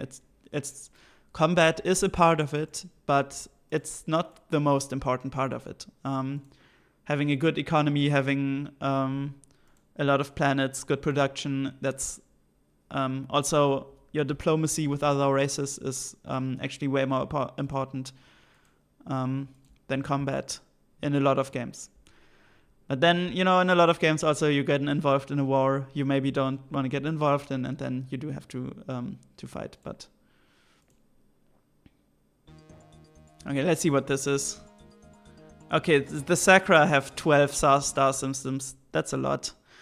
That's not uncommon though for the Sakura. Again, they are heavily expansionist. So they probably have like these planets like in this part of the map. We have 6 planets. That's fine. We could get this planet at this point. Maybe if we have the industries maxed out here again. Ooh, all right. Now we're getting to the fun part of this game. So, so back in the day, they had anti-piracy measures, and the way this game has an anti-piracy measure, to see if you pirated this game or not, is it shows you this ship, and then it shows you the pages on the manual, and on the manual it will tell you which name the ship has. So it's pages 55 to 59. So we're gonna pull up the manual. We're gonna look at pages 55 to 59. 55, 56, 7, 8, 9. Doesn't have it on here. There's also this one. It's a little bit more annoying to find the ship. You can turn this off in the version I have, but I thought just to show you, because I think it's kind of funny and shows, you know, the age of this game, I thought it was fun to do. So I think it's the War Bear. Let's look at the ship again. So there's like two things on the side. Yeah, it's War Bear. So it's this one. Yeah, people who lost the manual, yeah, and it's fun. If you get 3 tries, basically. If you click the wrong one, you get 2 more tries. But if you get it wrong 3 times, you just lose the game. It's gonna give you a news segment where it's like, oh yeah, the government of this race has been overthrown by a rebellion, and then you just lose. So so it's brutal. Also, but I mean, couldn't you just like photocopy like this page with all the ships? I mean, I know PDF files weren't easy to get in the 90s, but even like as long as you could like photocopy this page, you could get around this. But anyway, all right, it's the War Bear. That was correct. All right. So I don't know. I think it's funny. I wanted to show that. Okay. All right. I will do a very quick break. I need to recharge very quickly, but I'll be back in like a few minutes. You know, get something to eat, get something to drink. All right, and I'm gonna take a very quick break.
I'm back. Hope your teeth are clean now.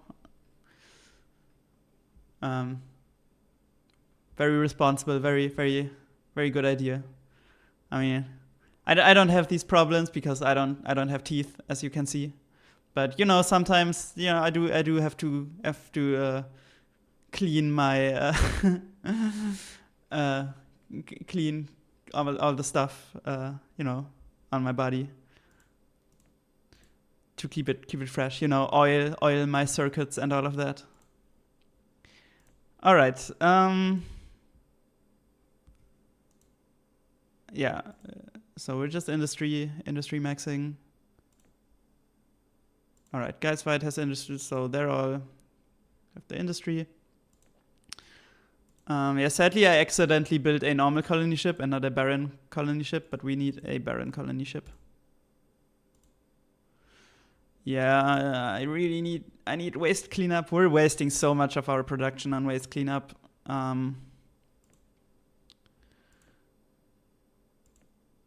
Yeah. See, okay, this is, by the way, here's the ultra poor planet with 20 population.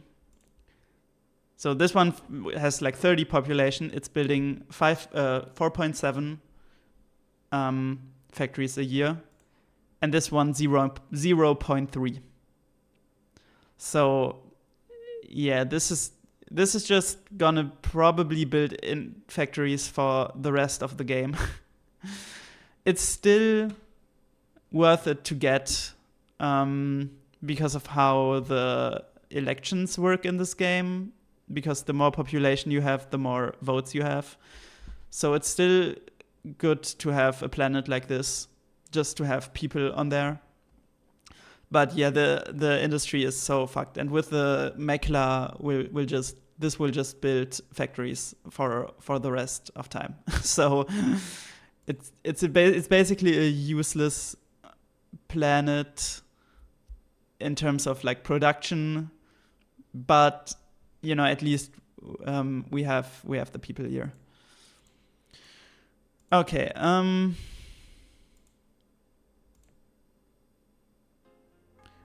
Speaking of elections, here we have our first election. So the election happens when enough planets are colonized. I think it's 2/3 of the galaxy, maybe 3/4. Anyways, if a lot of planets are colonized, we get the election. And from now on, the election will be every 25 turns. So every 25 turns, we're going to have an election. And if somebody is elected, they win the game. So we don't want the AI to be elected. And if we're getting elected, we win. We haven't met any of the AI yet, so we just have to kind of pray that they didn't have like alliances formed, because sometimes you just lose the game on the first election if you have not met any of the AI because they formed alliances. Yeah. So how this works is the two races with the largest amount of population will be nominated. This is why it's really important to have a high number of population, because if you're not nominated, obviously you cannot get elected, so you have no chance of winning. So you want to have the most population, or at least the second most population in the game, so you can be elected.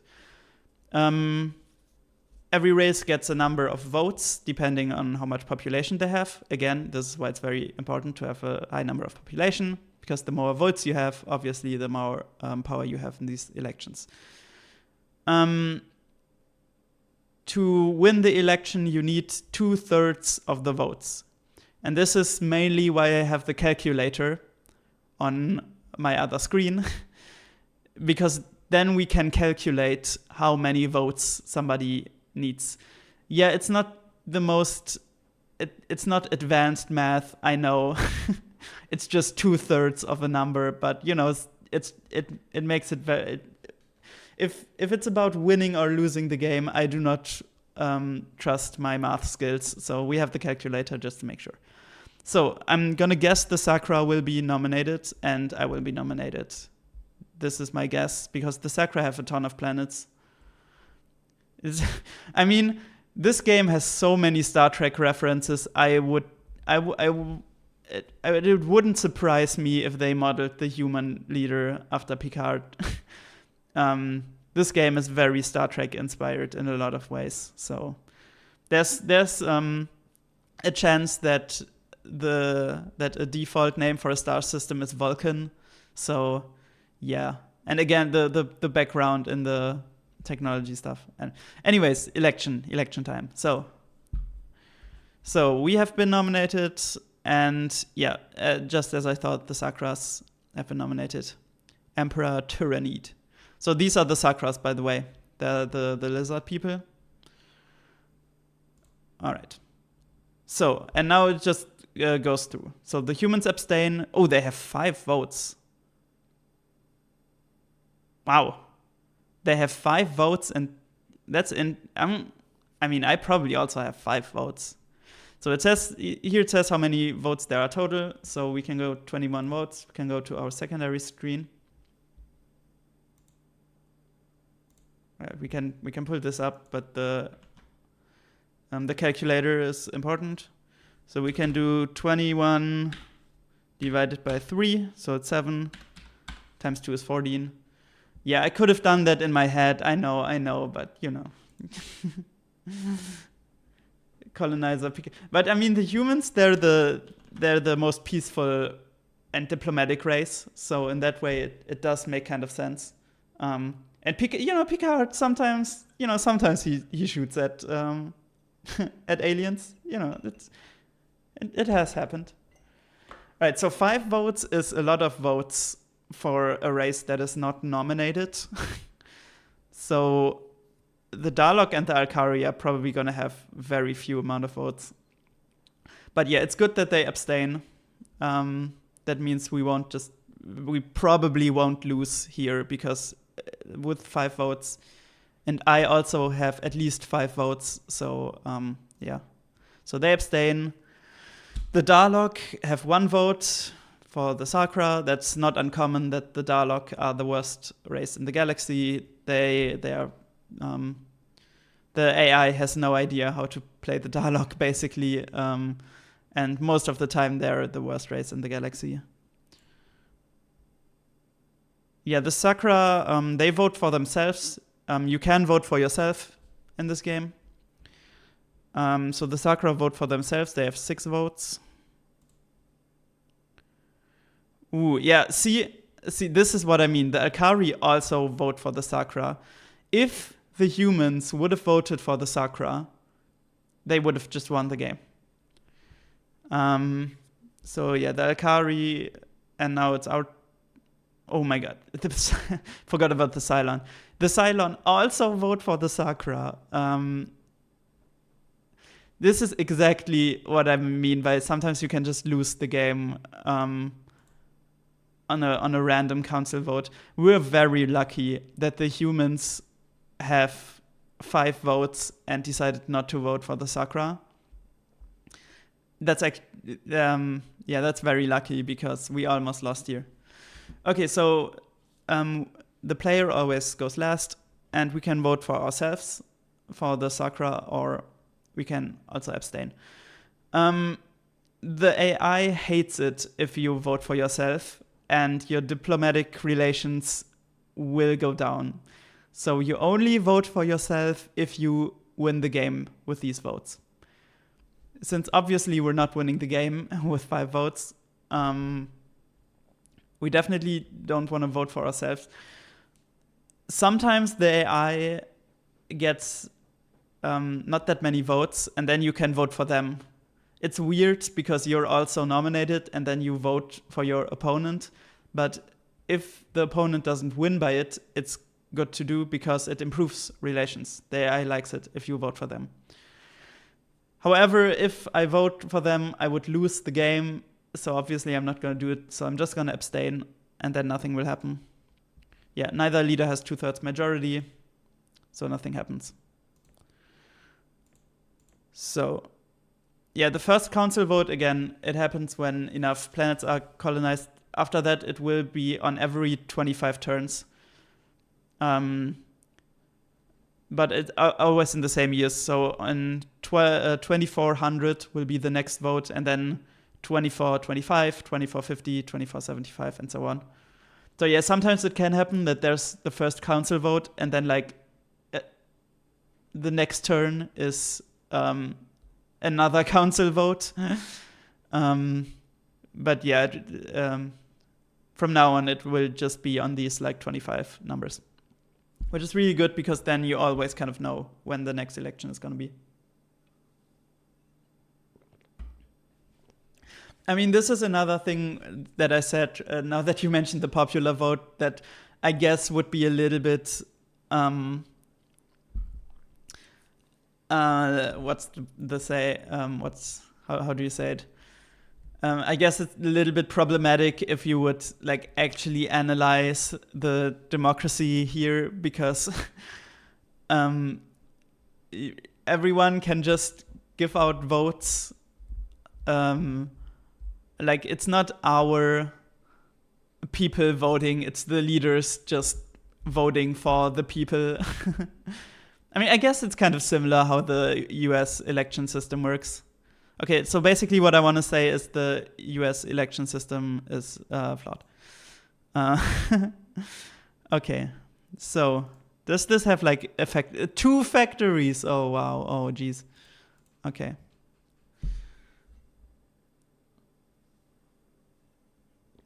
But yeah, popular vote doesn't count.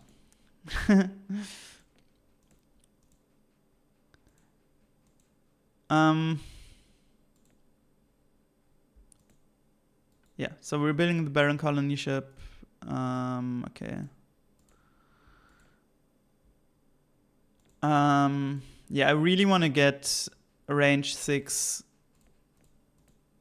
Oops. So because I'm pretty sure if we get range 6, we will meet some of the other races, like at least the Sakra.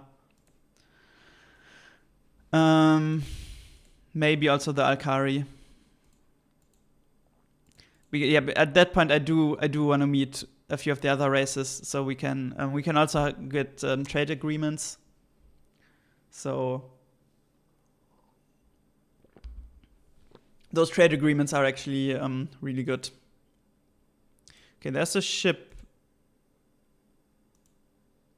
Okay, so these are combat ships. They're not colony ships. Not a lot. I might be able to kill them with my 74 lasers. It's just 3 large ships, 6 medium ships.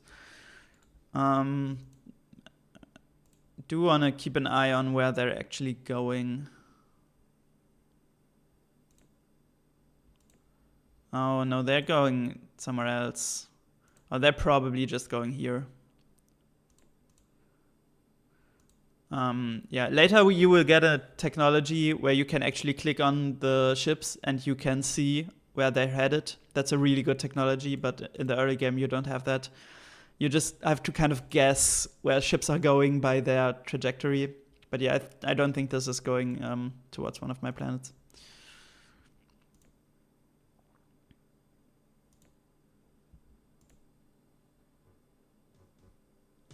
Oh, but the Sakura attacked me here. Oh, okay.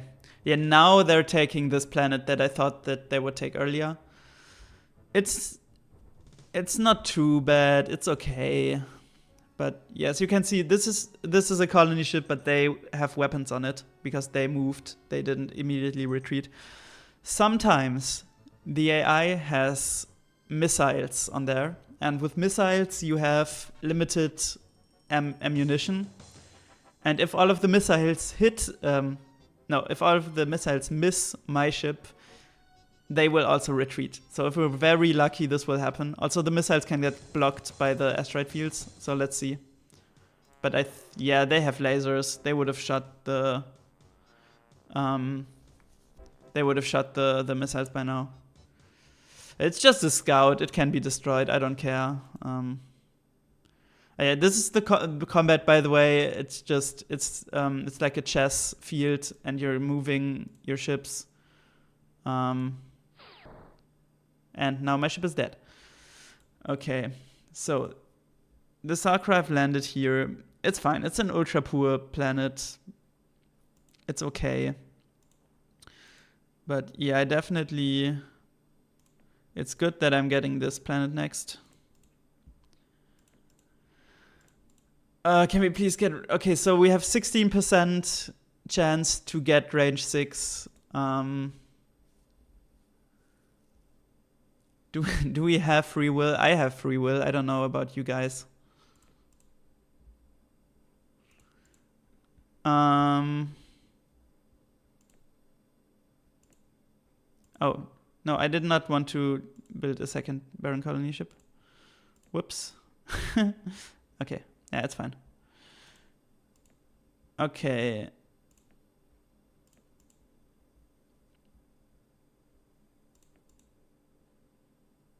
I mean, they might go to this planet, but it's toxic. I'm not sure.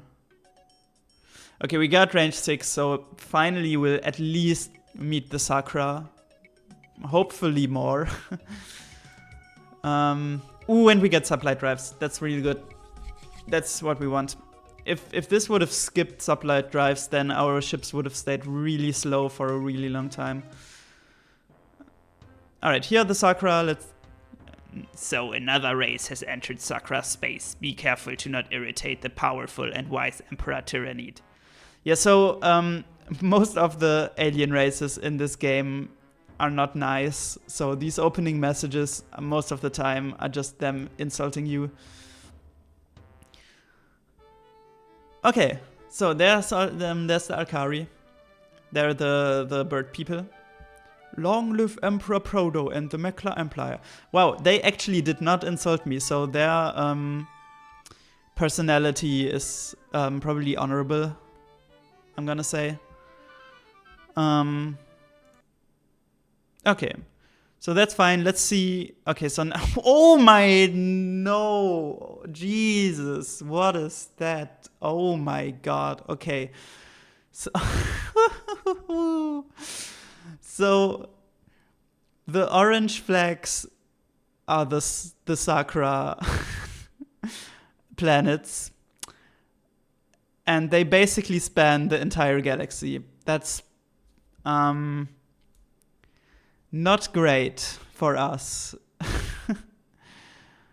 Okay, the Alkari, they have like these. That's like a normal amount of planets to have at this point of the game. Jesus Christ.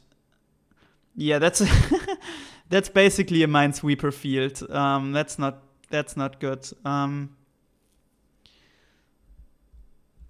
So yeah, most of the time in this game you're gonna have like a main antagonist. The Sakra are gonna be the main antagonist in this game. Look at how much stuff they have. Okay, so now I can finally show you the races screen. So here you have the races that we've met, and this is basically how good we are with them. Now let's really quickly go back to the manual. In the manual we have, oh no, wait, this is technology development. Wait, 1 second. I have to look at the correct table.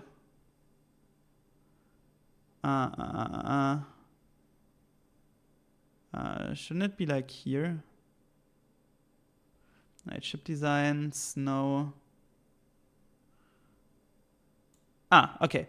So here we have this amazing table, which I love.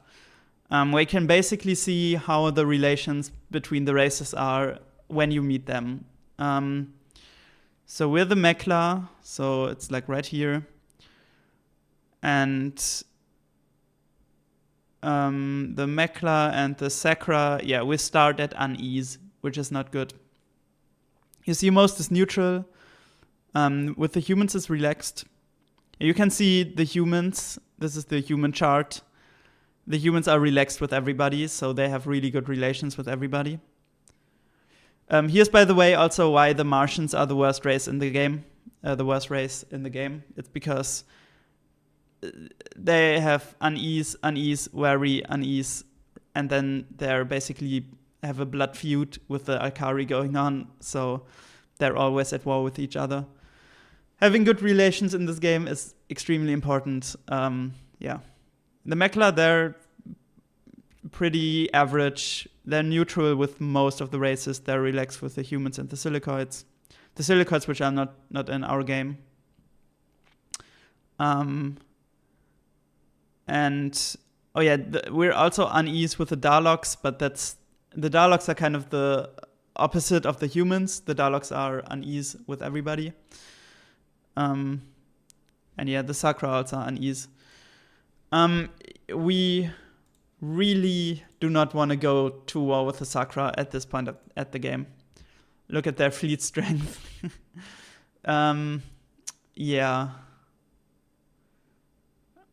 You have unease across the board. I don't know if that's true. The Dalek have unease across the board because they're the spying race. They spy on everybody. That's why that's why they have bad relations with everybody. Okay. So we can do this also, by the way, this is also a quirk of this design, the UI design that like nowadays no game would ever do, but I think it's funny. So in modern games you would just be able to like click on the head, but this does nothing. You have to click on report, and then it says this who this who arrow, and now you can click on them, and now you get the report. I just think that's funny. Okay, so this is pretty bad. So this is the personality of the race. There are a few different personalities that the race have. Again, I think the Alkari are probably honorable or pacifist. Yep, okay, they're pacifist. Pacifist means they don't go to war randomly and stuff like that. Erratic is the worst race that an AI can have for the player, because it just means they're very unpredictable. So even if you have good relations with them, sometimes they will just declare war on you for no reason, and that can end the game. Like, if the Sakra declare war on me right now, I'm not sure if I can ever recover from that. So this is very dangerous. Erratic Diplomat is a weird combination. I would have guessed they have Expansionist as their secondary trait, because they have so many planets. But no, they have Diplomat. All right. Okay, so let's talk to them. We can go on audience and then talk to them. And yeah, this is the Sakra music. All right. Now we have some diplomatic things we can do. We can get a treaty with them, non-aggression pact alliance,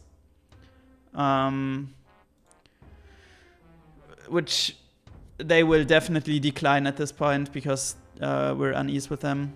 There's a trade agreement. We will definitely try to form a trade agreement. Threaten break treaty. This is where we can like declare war on them, which we're definitely not gonna do right now. And basically, you basically never want to do that. If you want to go to war with another race, you should just attack them. I don't think there's any reason to like declare war on them formally. And yeah, exchange technology. Let's see if they want to exchange some technology. They have control toxic. Damn. They have so much. Oh my god. Okay. So we let's see what they want for this. But control toxic I definitely want, because there are these two toxic planets. And if they have control toxic already, they could take these two planets. I don't want them to get more planets. Yeah, they're really swole. They probably want Robotic Controls 3, if I had to guess. This is hard. I don't really want to give them Control Robotics 3.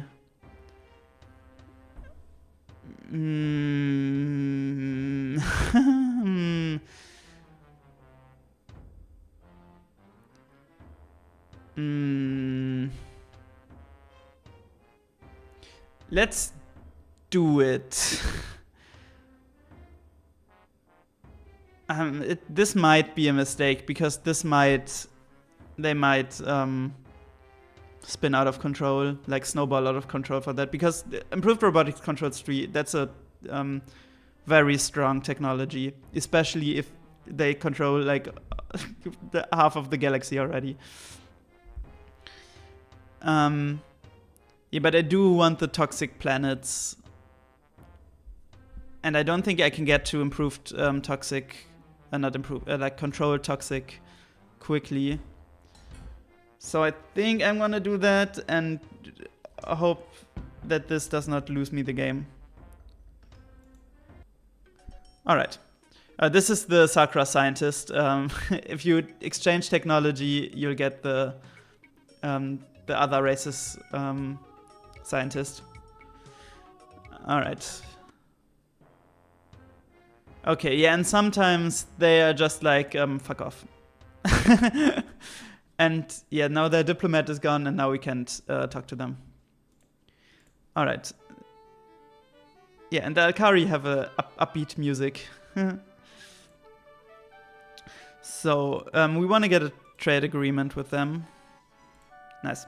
If you have trade agreements, your relations will improve over time. That's like one of the most reliable ways to improve relations, is to have trade agreements going. So how do trade agreements work? Not gonna get into the specifics, but if we go to our planets screen, we can see our income. This is how much our planets are producing. Again, it's in money, but money and production are the same thing in this game. And our trade agreement makes minus 112 billion credits per turn. So the trade agreements, they start out in the minus, but with every turn, they get a little bit better. And so with every turn, so you start out with losing money, but after some time, you will start gaining money, and then it will always, you will gain more money until the maximum amount of the trade agreement is reached. So this is 375, so this is the maximum amount, which most of the time you never reach actually, but because some other stuff always happens, but yeah. So yeah, this is why every planet is at waste right now. Oops, because we've made our economy worse. Also, look at this planet, by the way. We're spending more to keep this planet clean than we're actually gaining from the production. So, I wanted to, yeah, maybe they will give me improved eco or something. Improved nuclear engines, no. Come on. No, okay. Alright. Yeah, we really need an eco tech. So if you trade technologies, you will get the technology on the next turn, so we cannot build a controlled toxic. What I will do is I'm gonna send my fleet to the toxic planets, so hopefully we can catch, or the Sakura are not landing on the planet before us. Wait, it makes way more sense to send this here, send this over here. Yeah, especially the ultra-rich planet we want, but even this planet would be really good to get. The bird aliens, yeah, they're cool. Ooh, all right. So So this game has random events that can happen. Most of the events are bad, and most of the events are against the player. There are sometimes you'll get a good event though, and this is one of them. A wealthy merchant has decided to support the Meklar cause. Substantial contribution of 900 credits. So that's really good. And the credits is in our reserve fund. So the reserve fund, we can transfer some credits into the planets from our reserve fund. And again, credits are just production. So that means we can improve the production on one of the planets. As you can see, the trade deal is now at minus 105. So very slowly it will be plus.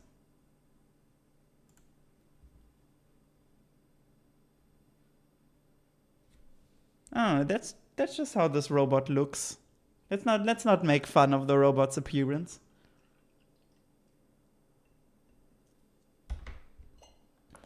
Okay.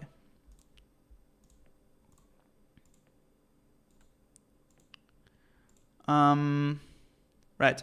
We can build the rich people can be nice sometimes. Yeah, that's true. If they support me, I like them. All right. Toxic colony ship. So we're building. So this is toxic colony. I'm naming it P colony because that's how the toxic planets are called in on the map. Because T is already tundra. So toxic is P. I'm gonna guess for poison, but yeah, this is how we're naming it. Obviously, it would be the fastest to build it on like bad stuff, but then it will take forever to get here. So I think we can build it on Netfin. Netfin has production 538. Yeah, they both have the same production. They both have 538.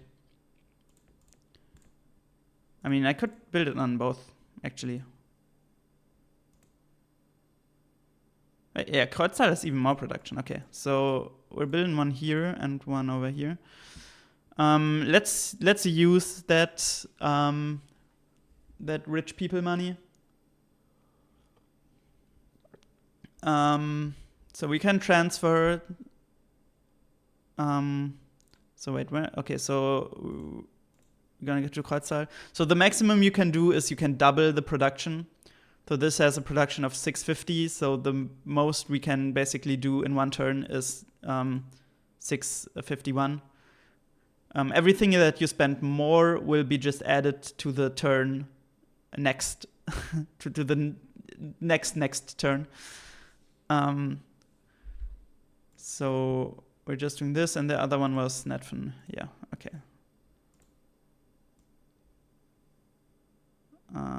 Get this up to. I'm spending a lot, but I want to build these fast because I really don't want the Sakra to take one of these planets. And you can see now it builds in 2 turns. So it's 1 turn faster. Okay, so we're getting this planet. Yeah, you can decide on a name again. Okay, no colony ship. That's good. That's good. Okay.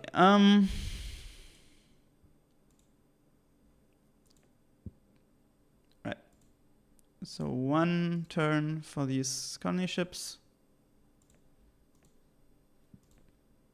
And let's hope, these are pretty slow, but let's hope we can get them fast enough.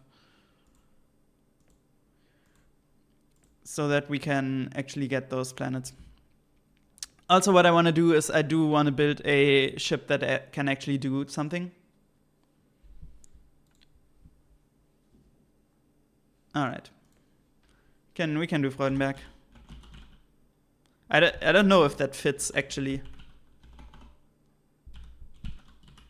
No, it doesn't.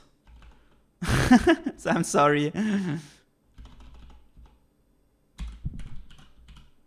All right, it's F.Berg now.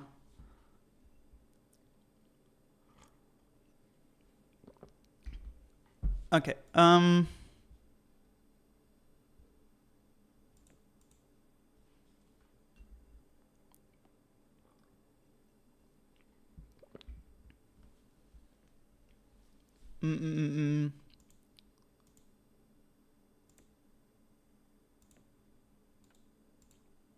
Right, I wanted to do a battleship.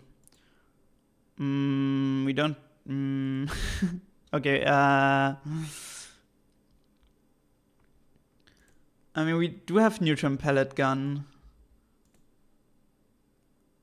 We have basically nothing else. Okay, so we're rolling on Duralloy.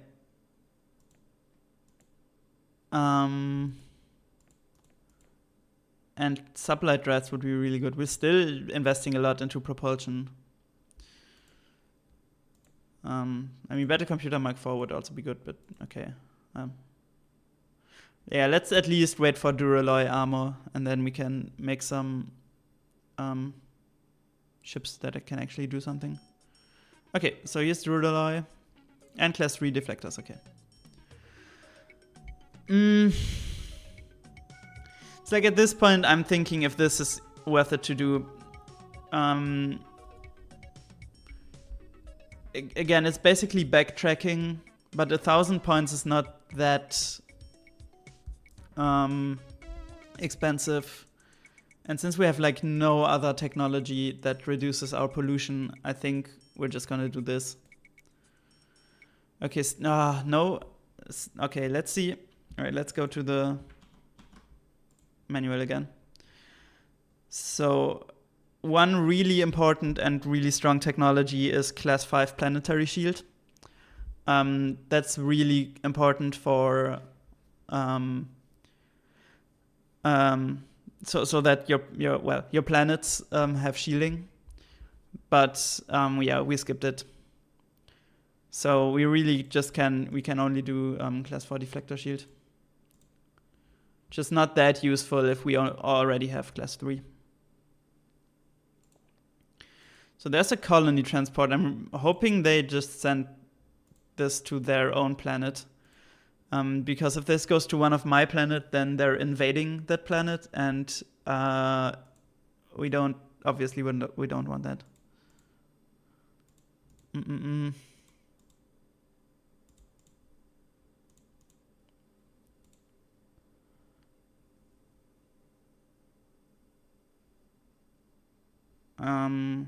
Okay, so we have Duralloy. Let's build a ship. Okay, so let's. I'm gonna show you how to actually what these things here do with the shipbuilding. So I think I'm gonna stick with a large ship.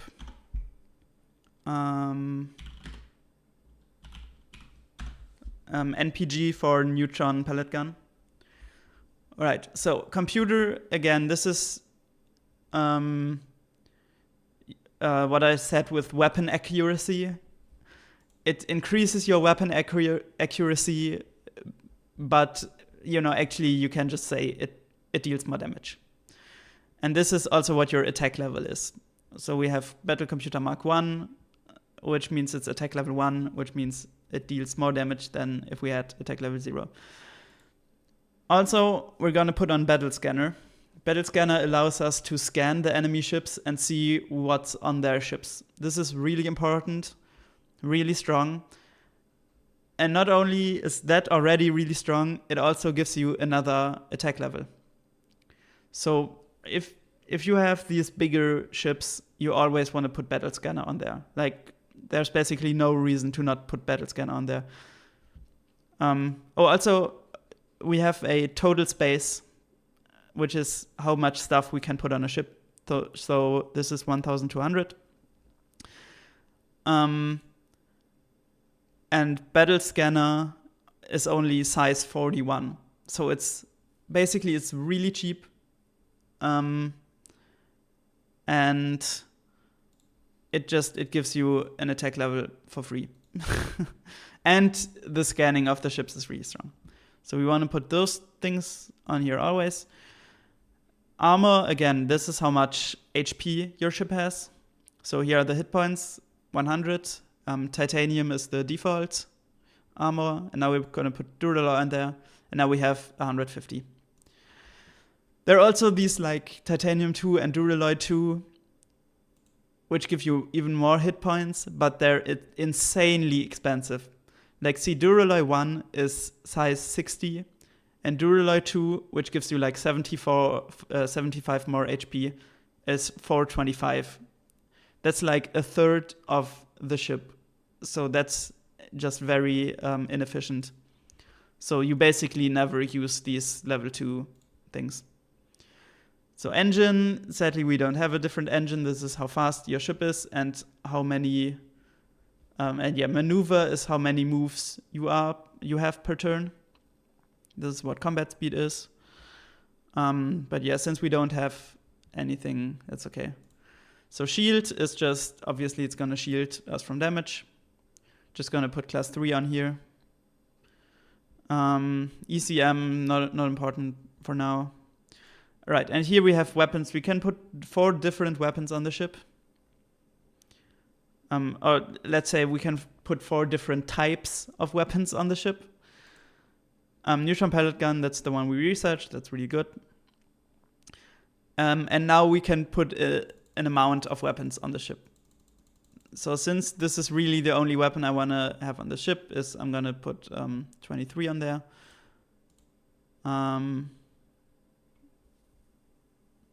I'm just maxing this out. If I wanted to, I'm sorry. Tell me that you don't see the screen. I was on the wrong screen. Now I have to explain everything again. Okay, so I'm not gonna explain everything again. I'm just gonna show you armor, hit points, how fast the ship is, attack level, so more damage. Shield is over here. These are the specials, and battle scanner is what I said about giving you an extra attack level and scanning the ships. And we can have 4 different weapon types here. And we're just gonna load this with neutron pellet guns. There are not any of the other weapons I don't need. If I would want to, like, no, it wasn't supposed to be away.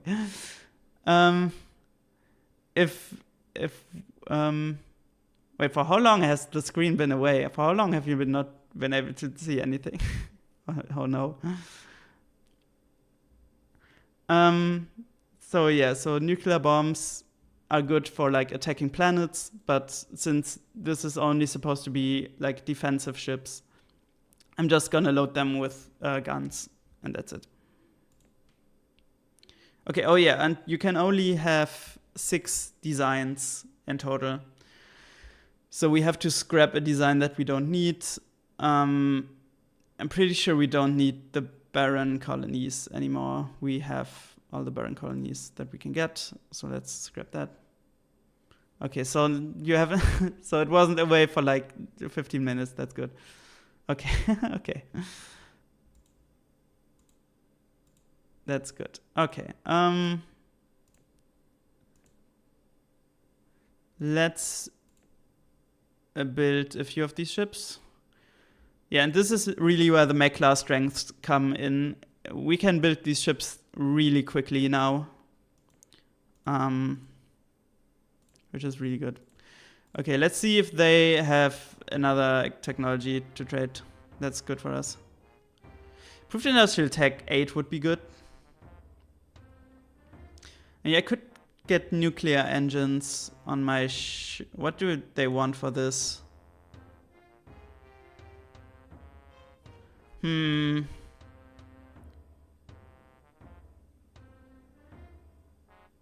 Okay, let's give them range 6. They have so many planets in this galaxy already. I don't think range 6 actually gives them an advantage of any kind.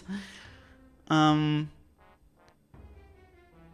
then we can make a new design, not a new design, but we can basically take the design that we've just made and give it nuclear engines.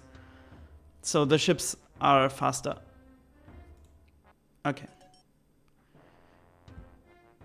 Yeah, they really hate us, but for some reason they keep trading technology with us. Let's see if we can get a trade agreement going. Nope, they hate it. Okay, bye. Okay.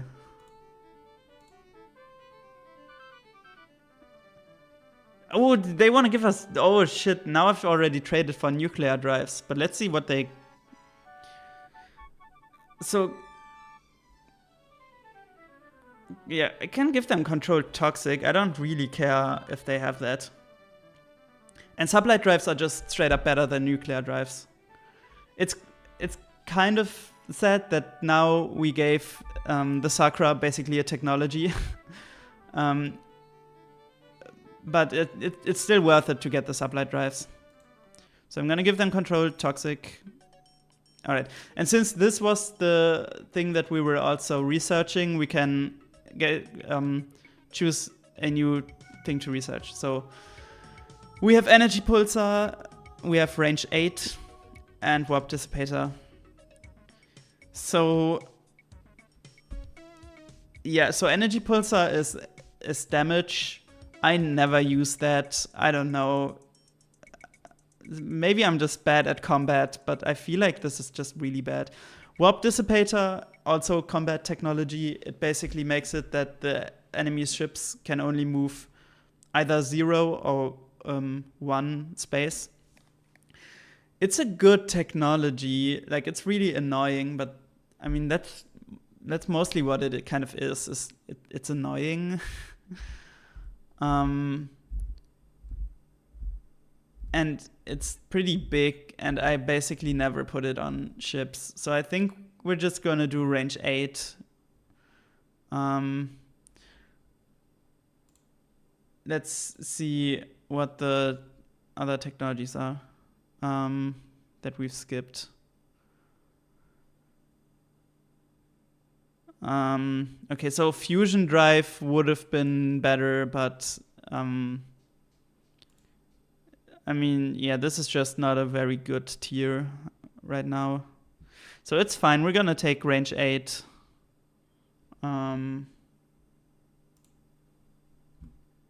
That's okay.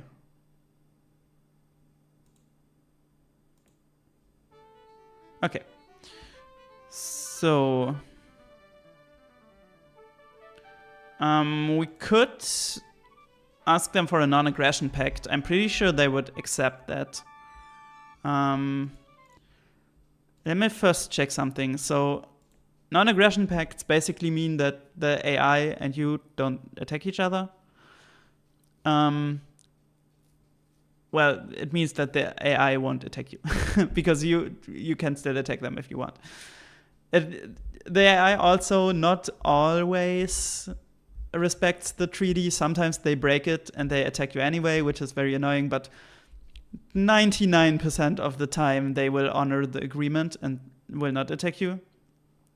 The bad thing, I think I'm gonna wait a few turns, because the bad thing is you cannot keep them from colonizing planets. So I have ships here, and if the Alkari come to this planet, we would go into the combat mode, right, normally? But if we have a non-aggression pact, the combat mode will just not appear, and they could colonize this. And since we gave them control toxic, they could colonize this pretty quickly. So I'm gonna wait until I have these 2 planets. And then we can get the non-aggression pact. There are not taxes in this game, no. Master of Orion 2 has taxes in the game, where you can raise and lower taxes. This one doesn't. Since, as I said, money and production are just the same thing, it just means every planet just has a fixed amount of money or production that you get. And you cannot like raise or lower taxes in this game. You can in Master of Orion 2, but you cannot do this in this game.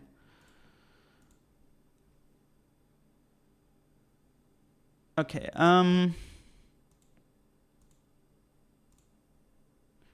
Right, I wanted to put sublight drives on this design. So, yeah, sadly, we now have to take away some of the weapons. Oh, we have to take away a lot of the weapons, actually. So, sublight.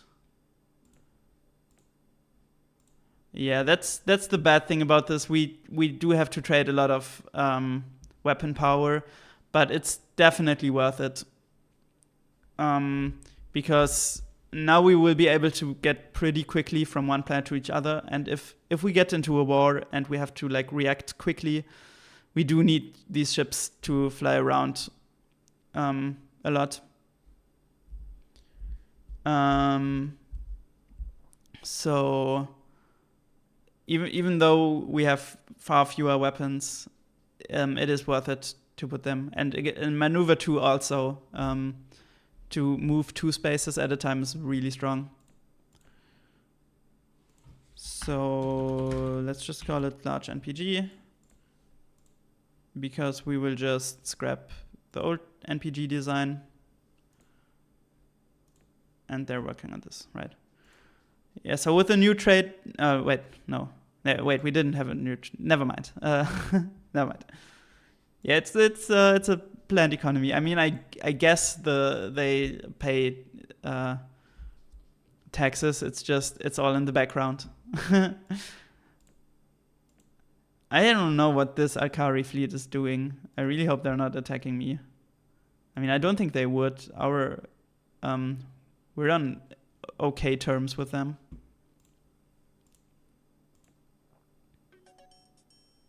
Okay, improved terraforming +20, that's good. Oh, okay. Ooh, wow, that's okay, that's a lot. Well, that's a lot. Wow, we've hit. I think we've hit all 4 technologies that you can get in this tier. But there's only one that's actually really useful. So controlled Inferno and controlled Radiated we don't need. We have controlled Toxic. And with controlled Toxic we can also get Inferno planets. So we don't need that one. Controlled Radiated, there's no Radiated planet in our range, so we don't really need this. If we need this, we can get it later. Soil enrichment is really strong, because now we can make all of our planets into fertile planets and make the planets way bigger. And this is really strong. This is really good. Always get this technology. It's one of the strongest in the game. So we definitely want soil enrichment. Okay.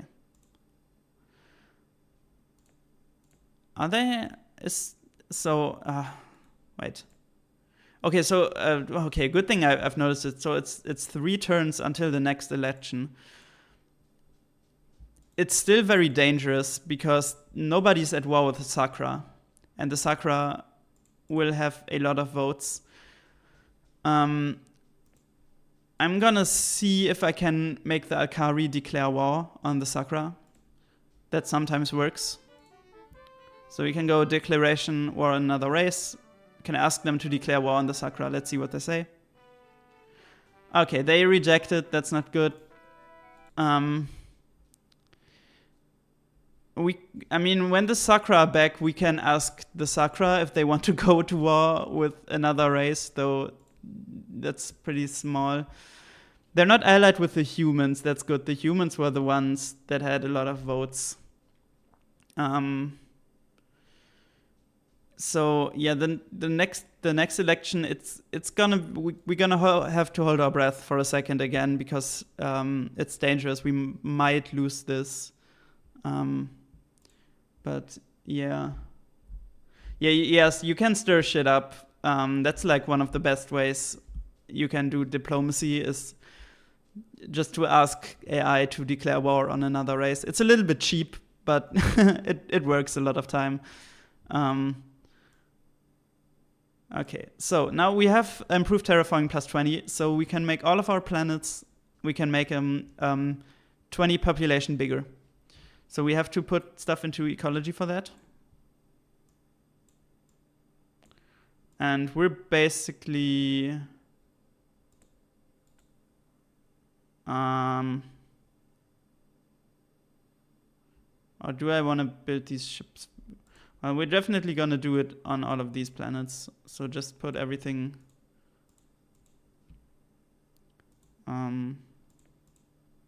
Oh, I totally forgot about this planet. I'm so stupid. I totally forgot to send people over there. That's not good. Oh, no, do not send 22 million. Okay. Yeah, I think we're gonna finish this, the ships first. All right. So I think we had Vine now.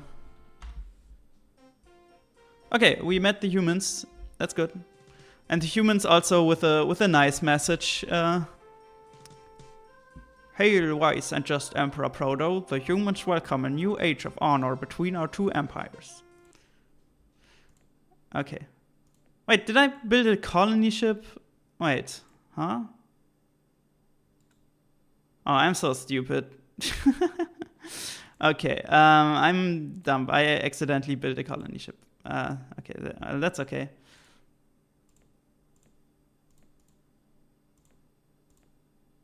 All right, let's relocate. Okay, let's terraform these planets first, though. Okay. So, and you can see now pop 120. We have we had plus 20. So obviously with that we can also build more factories. Since we have more population, we can build more factories. So we're gonna do that. Okay, I don't know why I terraformed this. This one doesn't need terraforming. This is the ultra poor planet. Okay. Now send population.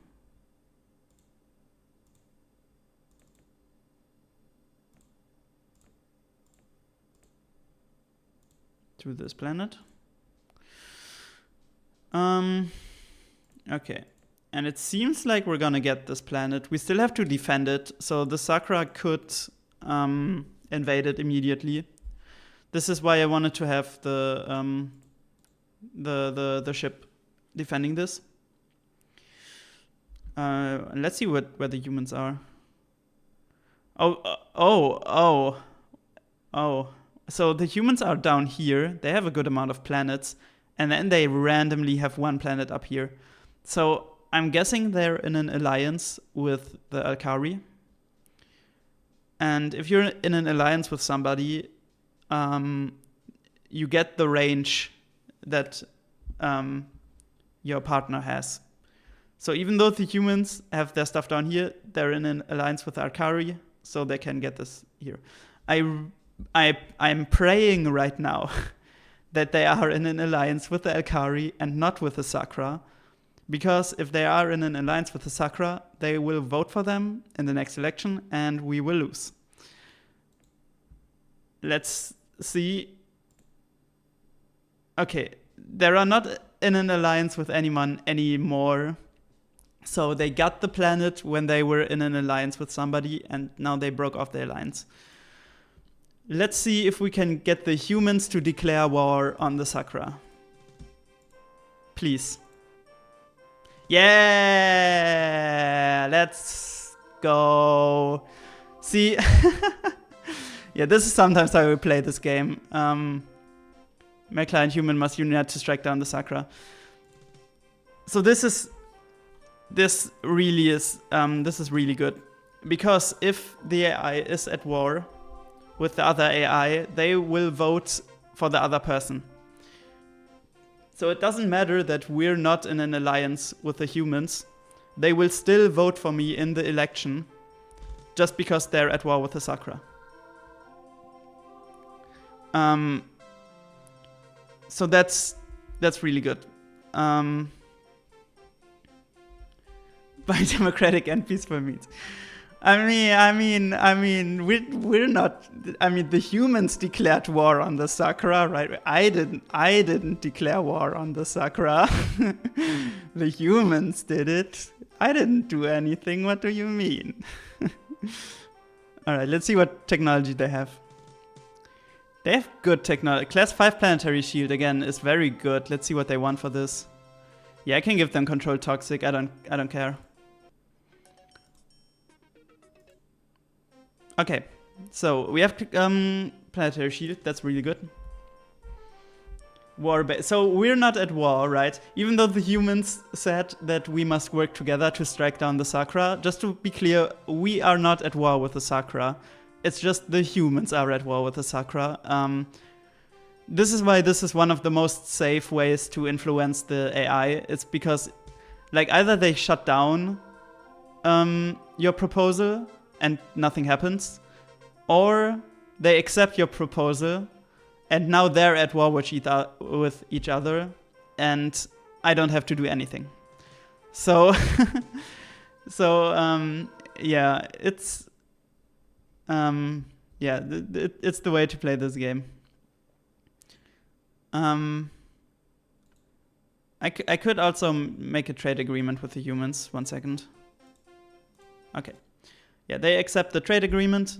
Yeah, humans actually get as a race bonus, they get more money from trade agreements than all the other races. So it's really good for the humans to get into a lot of trade agreements. But if it's fine if we give the humans that bonus. So I think my tactic right now. See, the humans, they have a good amount of population. So the strategy right now would be to ally ourselves with the humans, maybe also the Alkari, to basically make them hate the Sakra so much that they vote for me in the elections, and so that I win the elections. I think that's the best way to play this right now. I don't want to go to war with the Sakra if I can, if I don't have to. But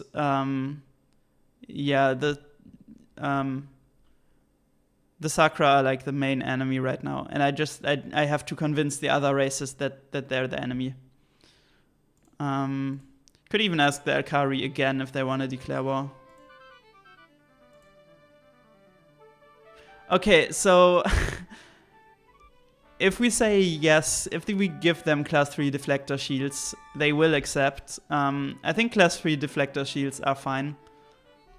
We can give them to them. We can give it to them. I don't think Alkari and human votes are enough to win the game on the next election. But alright. At least this will weaken the Sakra if they're at war with the other races. So as you can see, we're going to go to the report, and now we can see they're at war with the human and the Alkaris. So just also to say, we can look at the technology that the AI has if we spy on them. But right now I don't want to spy on anybody, because if you get caught spying, then that obviously really hurts your relations. And also it costs a lot of money, basically. And I don't need to do it right now, but later it will be quite important. Okay. Are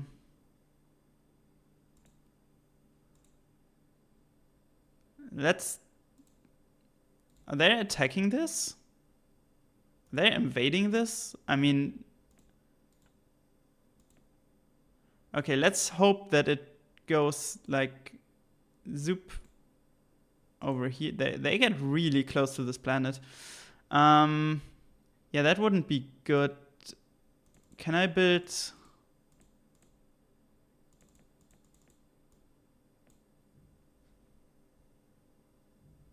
Let's see if I can build a missile base in 1 turn. If I use my reserve money, I should be able to. Yeah. So if they're actually invading this planet, I mean, first of all, they wouldn't get it because they're only sending 23 colony, and we have 36. So we would definitely be able to avoid this. But it would still be a big blow to this. It would be weird. Let's see. Can I? Yeah, I can make this clean. All right, nice. It's a weird play. Sometimes the AI does this though, where they randomly attack you, but most of the time they declare war first. They are erratic though, and this is what I mean with these erratic races: is they're just so unpredictable. They just do whatever. It's really annoying. But if we're building a missile base,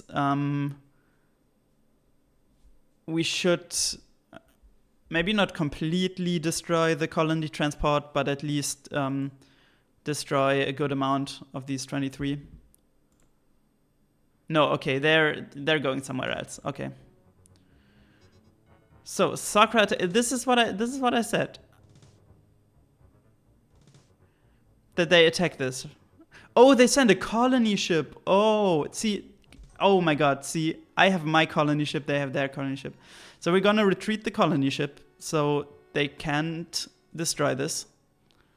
And I think my 74 small ships should be enough to kill this one colony ship. So let's retreat this. So the scout has nothing on it. I'm gonna keep the scout here. Okay, they're just retreating. Nice, okay. But see, every turn is important in this game. If we were one turn slower, they could have gotten this. All right, we're landing. All right. If you want to give it a different name, you can write it. I'm starting to run out of ideas, but okay. Okay.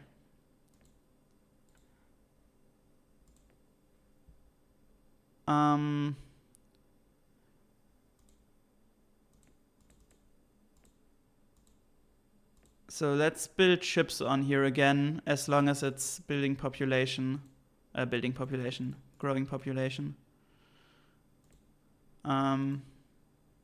Because yeah, I need a few ships on Weidenau and Palladia.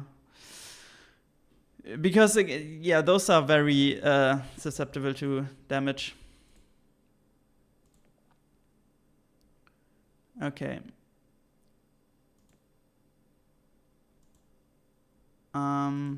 Yeah, also transport, population. I think I need to transport population from here. Okay. Yeah, okay. I think this is probably just going here. This ship. They're just sending transport from their own planet to another one of their planets.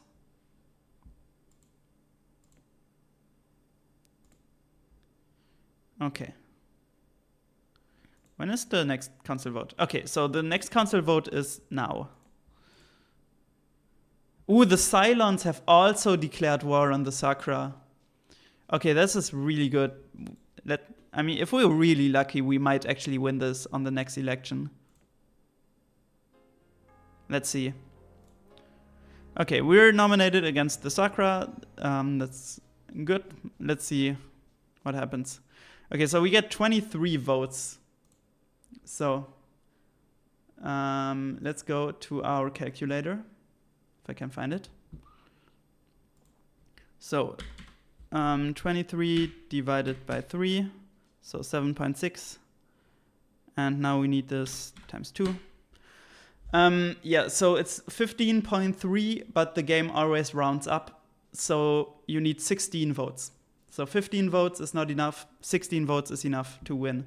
Let's see if we can get an early win here. So yeah, the humans vote for me. The Alkari will vote for me, and the Cylons will vote for me. And then it really depends on how many votes the Sakra and the Daleks have. Yeah, the Daleks only have 1 vote still. That's really good for us. They have 7 votes. 8 minus 23. No, we're 1 vote short. I think we're 1 vote short of winning. Damn it. Okay, so yeah, the Akari vote for me, the Cylons vote for me. And we're gonna have 5 votes. Yep. So we can get to 15 votes. We're 1 vote short. See, the Dalek 1 vote. If the Dalek wouldn't be in an alliance with the Sakra, if they would be at war with them and like voted for me, I would win. So now, though, we can vote for the Sakra. Because with our votes, they only get to 13 votes. They won't win. And they will really like that. That will improve relations a ton. So I'm gonna vote for them, even though it feels weird. It might be. I mean their appearance, I think, is a Nazgul reference, because their home planet is also called Nazin, and they kind of look like the Nazgul from Lord of the Rings. But yeah, the name Dalek might be a Dalek reference, though it doesn't quite make sense from their personality, because like the Dalek are like a war race, and the Dalek are more like again, they're like a spying race. They're like intriguing, right? Not intriguing, that's not the correct word, but you know what I mean. They're trying to manipulate the other races and stuff. Wait, I have the wrong screen. I'm sorry, I have the wrong screen. Okay, I did tell you who voted for who, right? So okay, I should think about this screen changing again. Maybe I should put the screen like small in the secondary screen, so even if I forget to change, you can still at least see something going on. But yeah, so we got 10 votes. They got yeah, Machiavellian kind of, yeah. So they got 8 votes, but then I voted for them to improve relations, and they don't win, so we could vote for them. Right. So with the nice. Okay.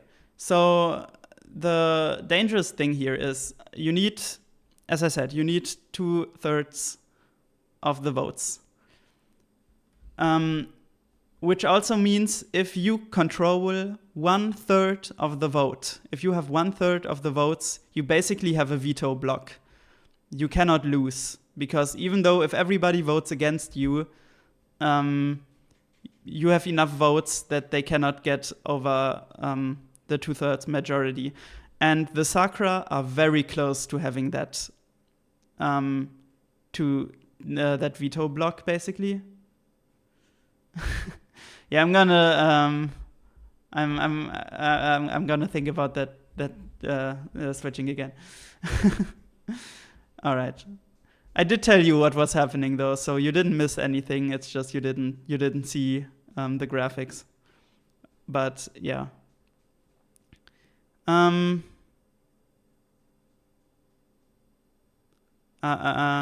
Okay, where was I? So yeah, they're very close to having that 1/3 veto block, and if they have that, the only way we can win is by attacking some of their colonies, taking some of their colonies away. We're not there yet, but and I think this game might like war with the Sakra might be inevitable.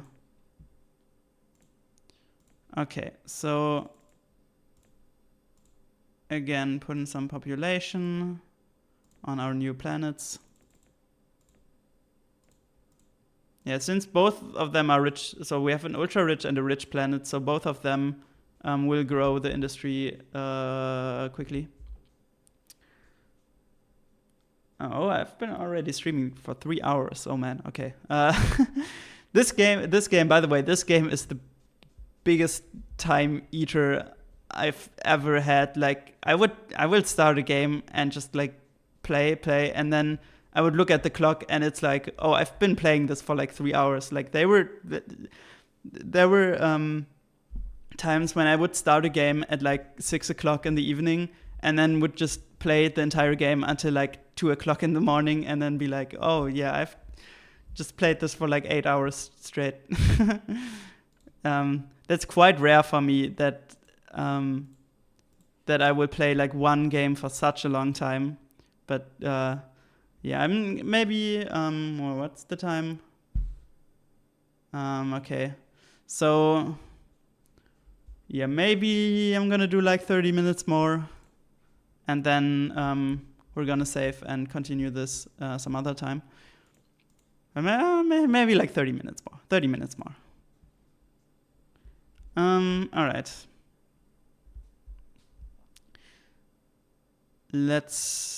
Where was I? By the way, this ultra poor planet that we got like pretty early in the game, we're at 15 factories. 15. So with terraforming, we can get this planet up to 95 population. Right now we can have 5 factories per population, so 95 times 5, 475. So to max out this planet's factories, we need 475 factories. And we have 15. It's these ultra poor planets, but again, we have them for the population. But yeah, the production is just awful. Awful. Okay. These are just scouts, right? Yeah, and colony. Wait, isn't this one another toxic planet? Yeah. Let's get this planet. I mean, this is a terrible planet, like I said. But we'll just get it so the Sakra don't get it. That's it. And I've accidentally built this colony ship, so I have it, so I can also use it.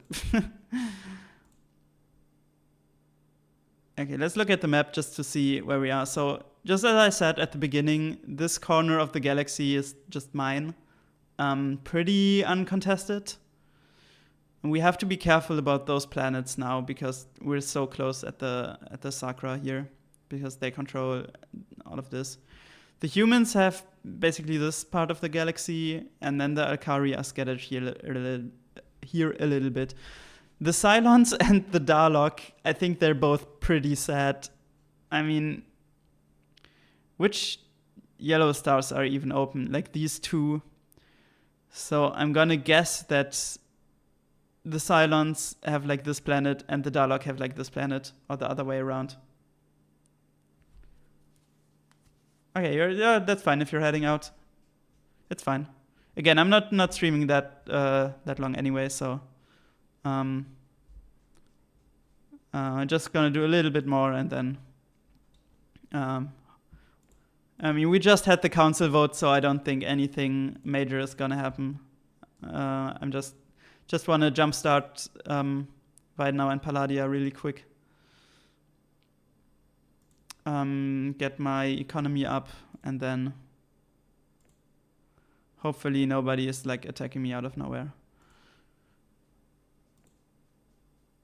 Oh, see, by the way, remember how we were with the Sakra on ease? Like we were like in the red, like over here.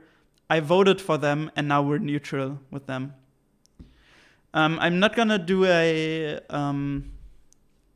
trade deal with them, because if you go to war, the trade deal will be cancelled. And since I'm thinking that there's gonna be a war soon with them.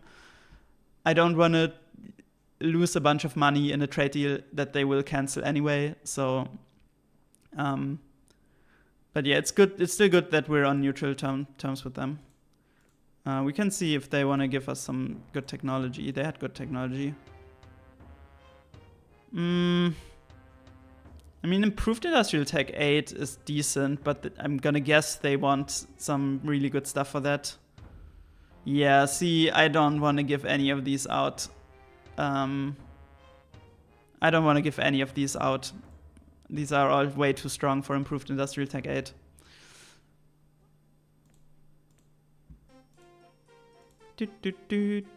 Oh, personal deflector shield, that's good. What do you want for that? Okay, we can give him range 6 again. It's like, at this point of the game, it's not that important, so we can give him range 6. Yeah, and personal deflector shield makes our ground combat better. Yeah, again, ground combat is something that I will explain when it happens, but yeah. Yeah, me and the Sakura, I don't really want to be buddies with the Sakura. Because I want everybody else to be at war with the Sakura.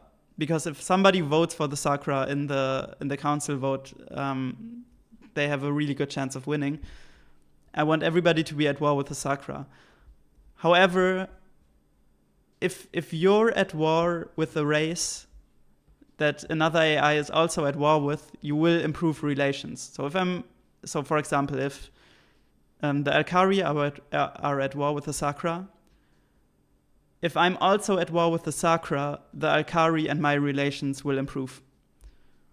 So I really just want to stir up everybody against the Sakura.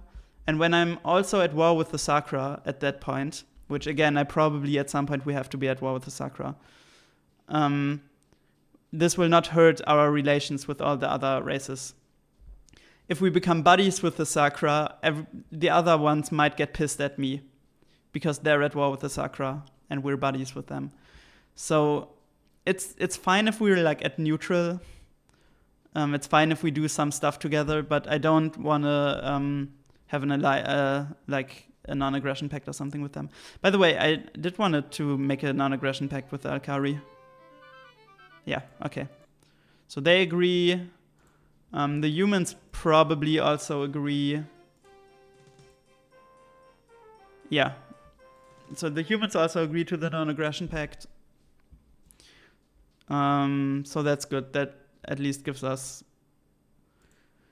some safety that they will not be attacking me at random. Okay.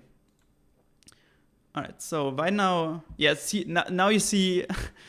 Remember how this ultra poor planet has like 50 population and builds not even 2 factories per turn? Well, the ultra rich planet has not even 20 population and building 5.6 factories per turn.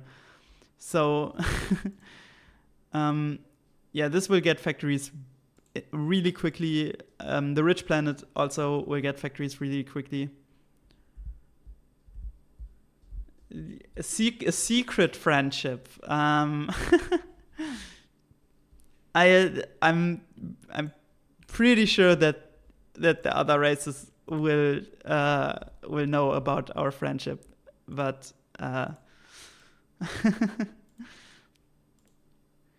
I really like the diplomacy in this game, but it's also pretty easy to kind of game it at once you know how it works.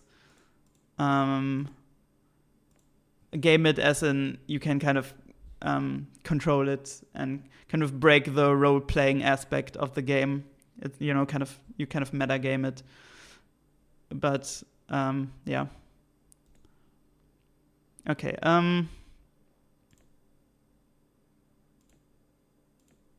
Okay. So this has industry.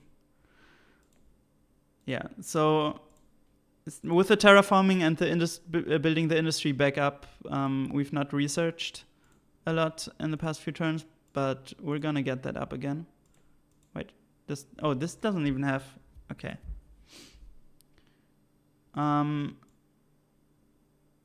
It's only going to gross 5 pop per turn. Oh, it's because it's a hostile planet.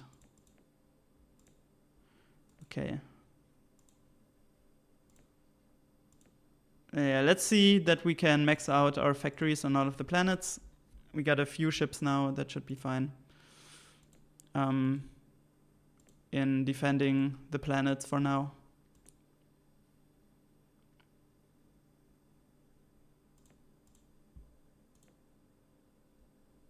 Yeah, we can also send something from the ultra poor planet. Some population.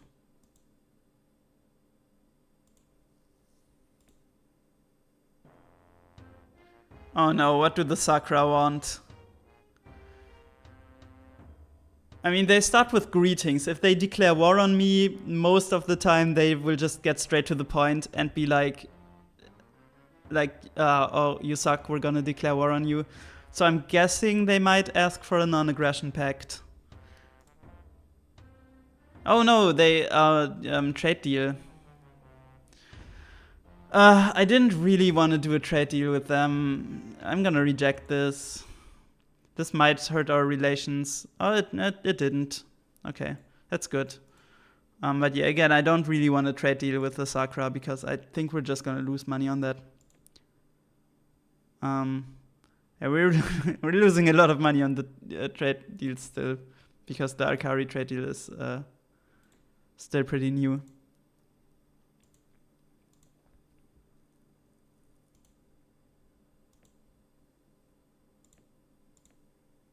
Okay. So this has maxed out factories. I'm just gonna put one turn a lot into eco just so we can max out the population as well. So we can also use the factory. This maxes out population now anyway. Is this maxed? Yeah, this has max factories. So we're also gonna max out the population here.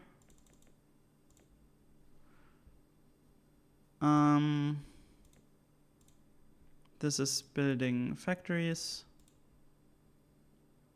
Okay.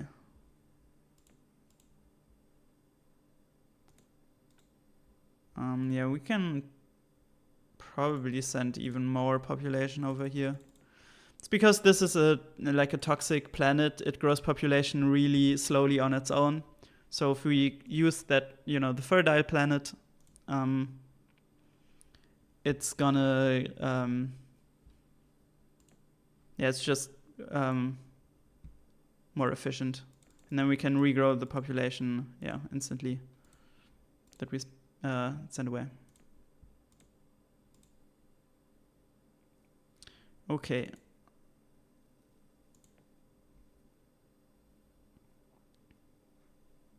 Okay, this has max population. Can I? Can't terraform it yet in one turn. Anyway, didn't I have reduced industrial waste? Let's put some emphasis on reduced industrial waste. And after that, we'll probably do like salt enrichment. Maybe battle computer.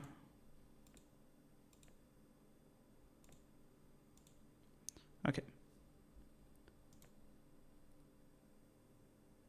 Yeah, this is also hostile. I could also send some population here. Now that we got the sublight drives, our transports are really fast. So it's only 3 turns. This was even 2 turns. And let's just regrow the population instantly. Okay. Okay, this is also building. Oh, right, yeah. Let's take Nyarl.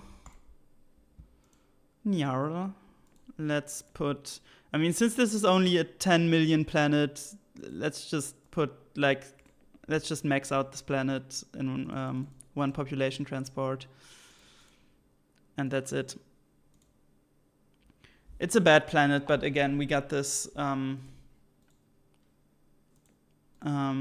basically just so that the Sakra cannot get it. Wilsdorf. All right. Is that an insult to Wilsdorf? Because it's like the worst planet you can get. Like, the only way this planet would have been worse if it was also like poor or radiated, but it's pretty bad already.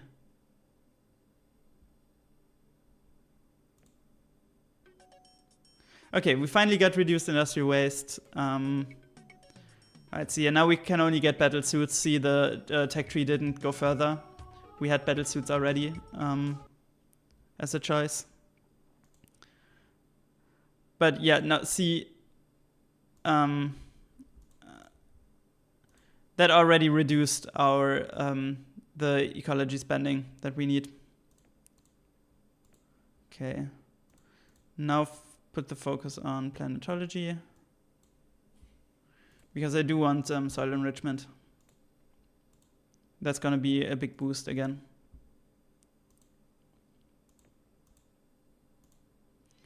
Okay, a little bit. Who's that? Oh, that's the Dalek. Okay. Don't know what they're doing here.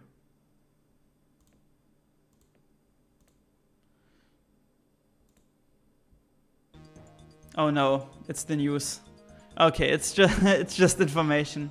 Yeah, again, most of the time when the news pop up, it's a little bit of a jump scare because you expect something bad to happen. No, it's just the fleet strengths. I'm surprised that the Cylon and the Dalek have an even worse fleet than me, because my fleet is really bad.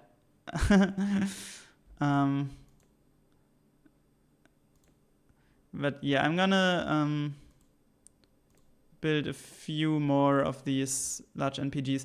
And see, now, this is so cool about the Meklar. It's like we're already at the point where we can build a large ship in one turn. That's so strong. That's so good.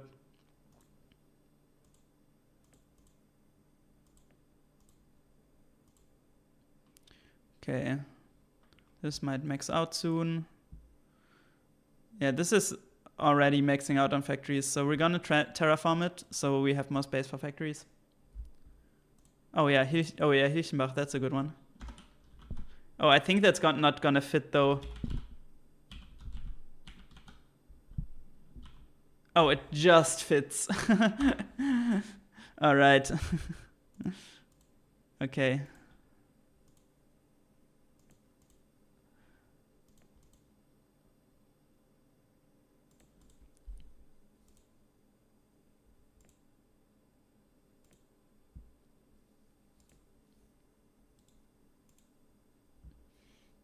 At some point I should also think about getting some defense.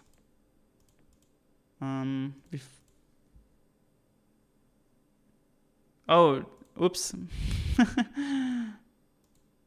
I think I can change. I can change it.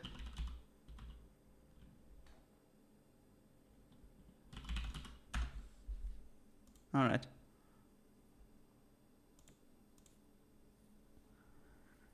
Okay.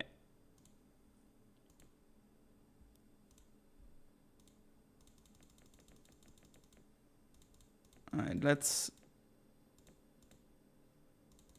finish up the terraforming here and send some population from a different planet because it's hostile, so it's really slow. Okay.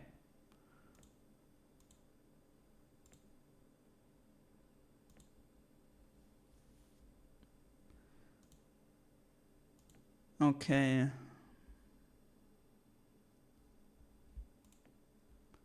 Yeah, those rich planets build up really quick. So, oops, yeah.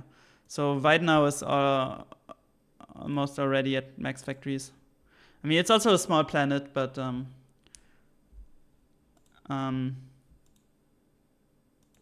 that's fine.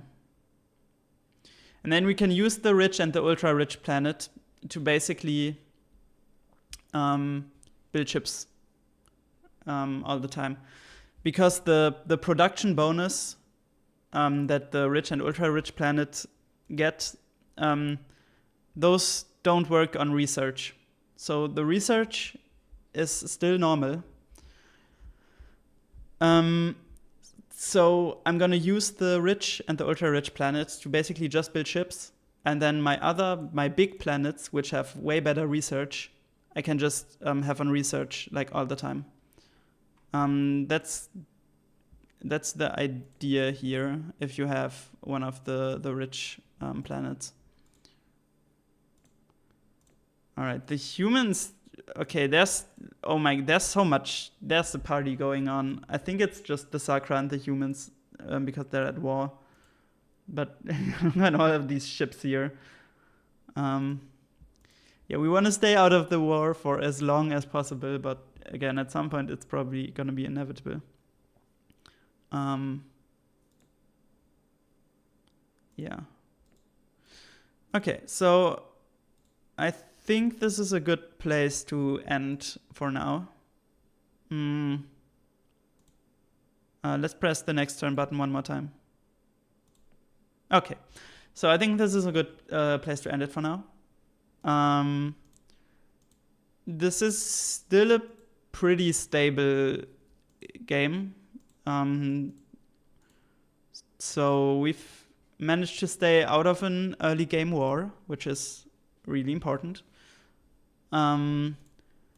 We have 4 really strong planets, and then a good amount of other planets with, different qualities, but we got the rich and ultra rich planets. So I think we're in a good spot for next time, but this is not one. We can definitely, depending how the Sakra fight their war, which again I'm pretty sure we will have to go to war with the Sakra at some point. Depending how strong they are, they can still win. Oh, did the humans take over some of the Sakra planet down here? I'm not sure. I feel like the Sakra had more here. I'm not sure. But yeah, all right. This was really fun. I hope we can do this again. Maybe next Sunday. Maybe I feel like this game is so good as like a nice afternoon game. Not too stressful. Most of the time, not too stressful. Sometimes very stressful. But yeah, this is why I kind of wanted to play this in the afternoon. Yeah, I'm not sure when I'm gonna do my next stream. I still want to finish Mega Man 2, obviously. Maybe next Friday. I'm gonna see if I have time to stream on one of the weekdays. I'm gonna think about it. I'm gonna schedule a stream and announce it early enough. But yeah, I'm pretty sure at least next Friday we're gonna finish up Mega Man 2, and then maybe next Sunday we're gonna play. We're gonna continue this game. Let me show you the save screen. So this is the save screen. Yeah, I have a bunch of save stuff already. So this is our row bit. Okay. All right. So this was fun again. And have a nice Sunday. You too. Thanks. And we're gonna see each other again next week. Bye bye.